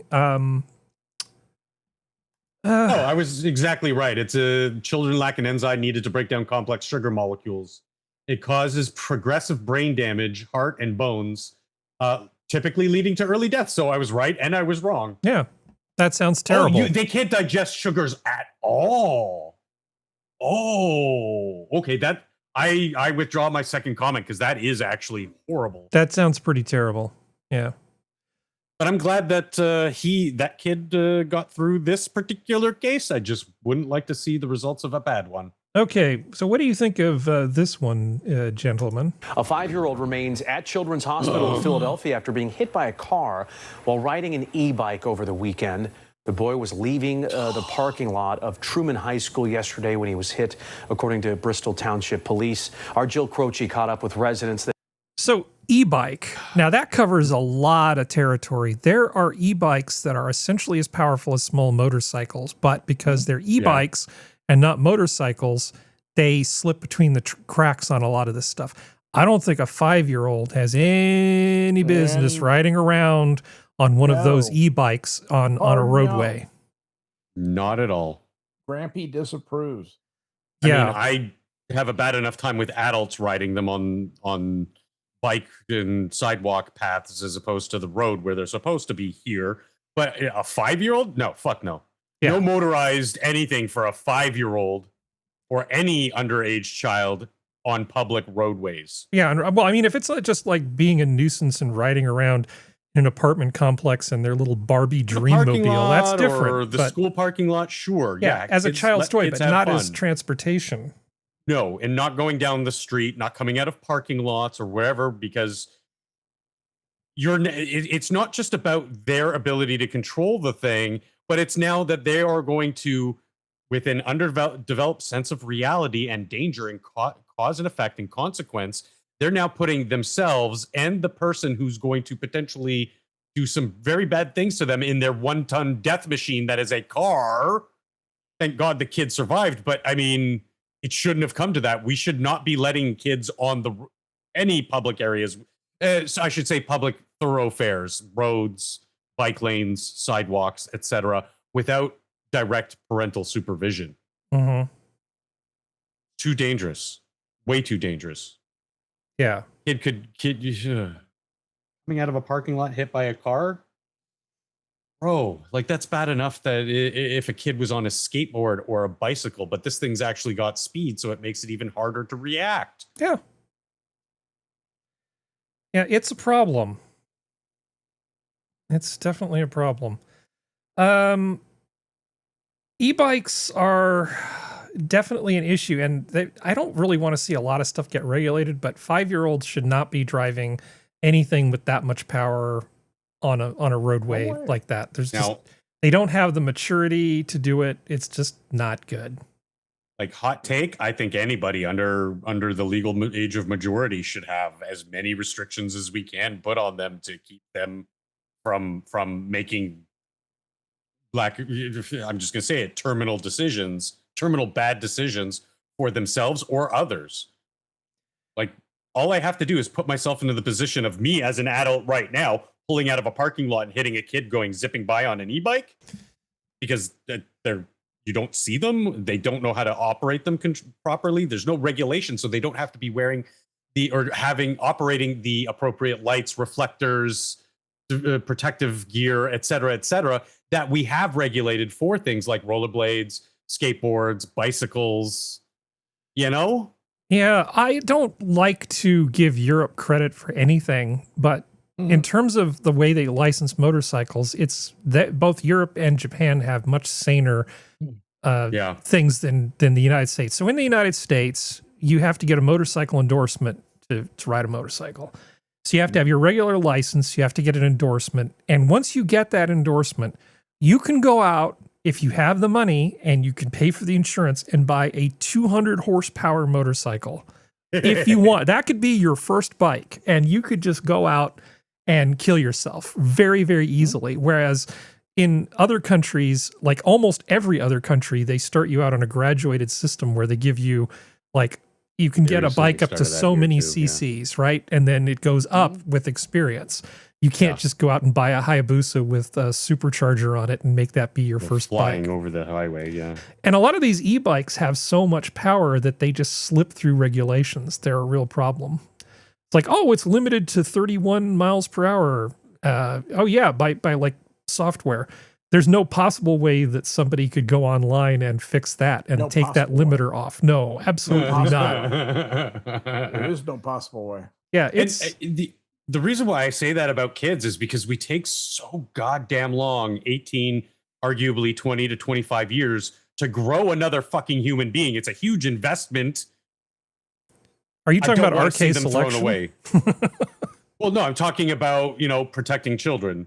Yeah, and it takes a lot to get more us to stringent be regulation and such, because again, up here, kids on bikes can be on the sidewalk. But by the letter of the bylaws, like anybody who's over 18 has to be on the road and has to be wearing a helmet. If I don't really have a problem with kids under their own horsepower pedaling around as long as they're following the traffic rules. Yeah, but I mean, we don't allow them the same methods of like riding their bike on the road. In fact, we give them a concession that yes, they can be on the sidewalk because they don't have that much. Typically have that much generative power. They're not going to, run into me, let's say, and like cause me grievous bodily harm. It might be an inconvenience. It's not going to kill me. Whereas the potentiality of this 12-year-old on their bike on the road, they could very well face some very not so pleasant consequences. Yes, not so pleasant let's consequences. protect them and give them some protections under the regulations and laws and such. And one of those things that I think is needed like 2 weeks ago is the regulations over and the classifications of these e-bikes. Because yes, we have graduated motorcycle licensing up here as well. Chris. Sorry. No, I thought that was muted. I'm getting things ready for the next thing. Sorry, I'm finishing my point. I think you know what it is. I know what it is. Oh, so did you know that this movie, this whole documentary, The Captains, William Shatner basically talks to people throughout the Star Trek universe on Shout! Studios. They actually have the whole documentary up on YouTube. Yeah. Yep. And if you are not subbed to Shout Studios, I would recommend it because you learn a lot of stuff there about art and entertainment. And they also have some full episodes and full series of some of the older TV stuff. Like, suppose you lose your mind and decide you want to watch Space 1999 or UFO. It's there, man. You could just watch Space 1999. What about love V? this stuff. Do they have V? I don't know. The original V? What about Enemy Mine? Oh my God. Yeah, they got a ton of stuff. More stuff than I can get into. Jet Li Hitman? Oh. Yeah. No, this is a pretty good channel overall. Leprechaun. Yeah. Best of Dean Martin. Yeah. I watched that. Yeah. Good stuff. Anyway, hey, Zombie High, right? Zombie High. Sure, why not? No, there's a lot of good stuff on Shout! Studios, but that whole the Captains thing is there. Anyway, that's not important right now. Let's see. I guess we have time for one more thing. One more thing. Well, I'm going to save that for later. Okay, we didn't talk about fish because it's in the thumbnail, so I always try to cover everything in the thumbnail. So you probably are aware invasive fish are a real problem. These asshole fish, they're even worse than regular fish. Yes. Yeah, they just like get in everywhere, like those stupid invasive catfish that show up in different places. It'll load eventually, right? Oh, site can't be reached. Awesome. Let's try that again. Awesome. Yeah. Everything's going I think perfectly. Big Fish has gotten to Harry because he's now starting to not be as... 50 million pounds of invasive fish removed from Illinois River. Oh, Jesus Christ. I mean, there's just like so much of this shit. You're not presenting, by the way. I know, and it's also not loading, Okay. so I don't think you need to see that, do you? So that's a lot of fish. That's a lot of fish. Okay, how about this? This is under Germany. I'm in the middle of the forest in Germany, Oh, wait, and here we go. you're never Not going to guess what presenting. I found. Oh. A vending machine. What does it sell, I hear you ask? What? Wiener Würstchen, so Wiener sausages. Hausgemachte Leberwurst. They have got, oh my God, do not tell me, fuck my life. Oh my God, it gets better. They are selling marinated raw chicken. So you can then In a vending machine. take home with you and cook at home. Same thing goes for steaks. 2 different types of steaks. One in a mustard beer sauce, one in a herb butter sauce. Yeah, either sounds good And to me. then you've also got bratwurst that you okay. can go and grill at home. We've got a potato salad, a Kartoffelsalat. We've got some Preiselbeere-Schmalz, Knoblauchbutter, which is garlic butter, and Leberwurst natürlich. And I then love her pronunciation we've of got some German condoms. words. I mean, what if So this is like in the wild, right? So where all the crazy Yeah. German people like go camping and wander about, sometimes get naked and wander around. This is in Germany. So she's there, and there's like everything from raw chicken to condoms in this vending machine. That's a pretty great vending One-stop machine. shopping. Yeah, I mean everything you need. You've got stuff. You've got everything from stuff for the seduction phase all the way to the conclusion of negotiations there. So it's really just like a date in a box. Yeah. Hey, I don't decide what goes in the vending machines. Yeah. I listen to the markets. Yeah. These Markets people decide what go into the machines. People who run vending machines know what their customers want. Yep. Yeah. Good times. Her Yeah, Me Too pronunciation Assassin. is not bad. She What's puts that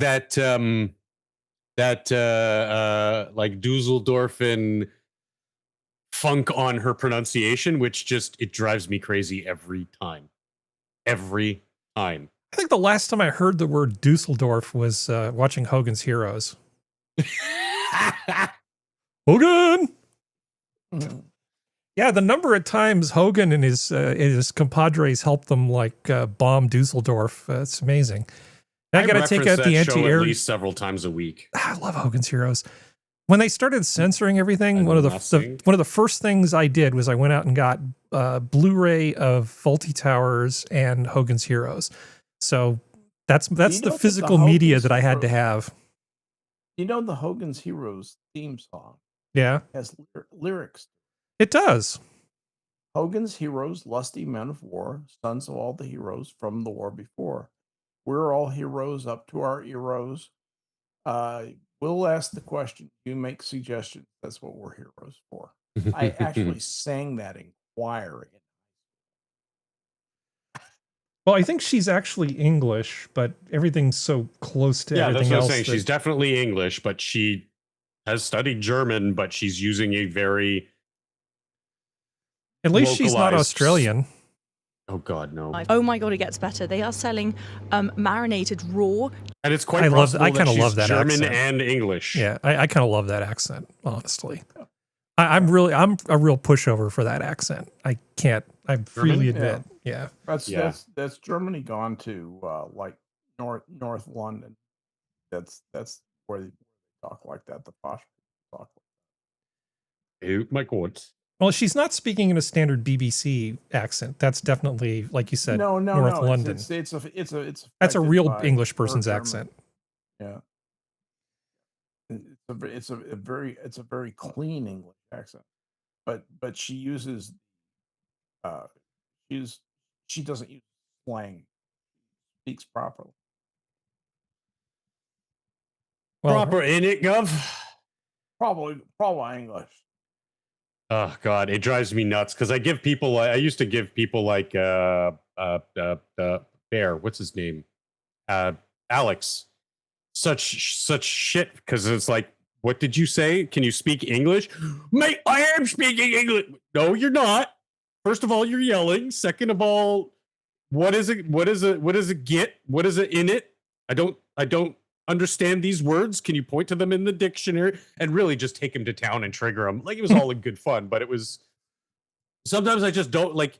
I don't understand. I have a bad. I can't understand people who, with a very thick accent, speak English unless they're speaking clearly and not slangular, full of slang. Well, Australian isn't really English. I found this. I was curious. Germans speaking Australian. Germans say no. Ich bin kein German.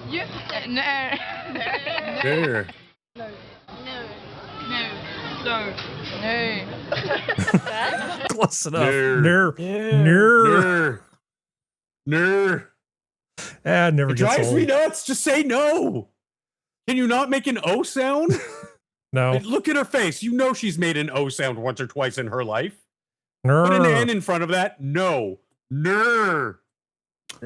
Okay, one final. Australia is the biggest gay psyop in the world. Yeah, one final Doesn't thing. exist. A research into cat behavior shows that domestic cats regard humans as social peers rather than superiors, often perceiving their owners as large, awkward kittens.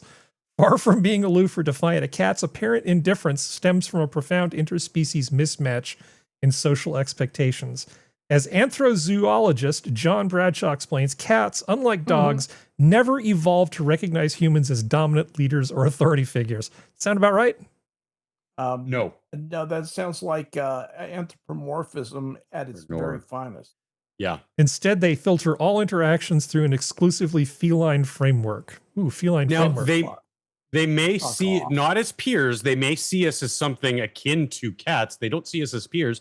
I've had enough cats to know that they see us as their providers. Like we are the magical creatures that give them warmth and affection, but also, and most importantly, give them food and potentially access their space in the world. And when you open them up to new spaces, they get a little freaked out going, wait a minute, I've gone 20 years and what is this space? I've never seen this before. They also regard you as a protein. Yeah. They look at you like other members of a soccer team stranded in the Andes. Exactly. But at least we're still alive. You're handing out rations one day, you are rations the next day. I mean, it's either that or Soviet Russia. Yeah. Well, we have lots of stuff left over for next. What happened to Dimitri? What do you mean? What happened to Dimitri? He complained about the food. Now he is. He is the food. He is the food. Yeah, all right. The old camp rule where if you complained about the food, you became the cook. This is that too. About the food, you become the food. Well, I'm going to go ahead and call it because we've done 2 hours and 3 minutes. And thank you for your service. I do say, honestly, that fighter jet thing was pretty damn good and informative. And I would encourage people who care about shit like that to go watch that because it's really good. Yep. All right. Well, you had anyway, some good stuff tonight. This has been your Minions of the Zoo for Saturday. Thank you, panel. Thank you, chat. The zoo is closed. Good night. And thank you. Au revoir. Auf Wiedersehen. Good night. Everybody. Let's see if I can find OBS. We can turn this off. All right. Stop.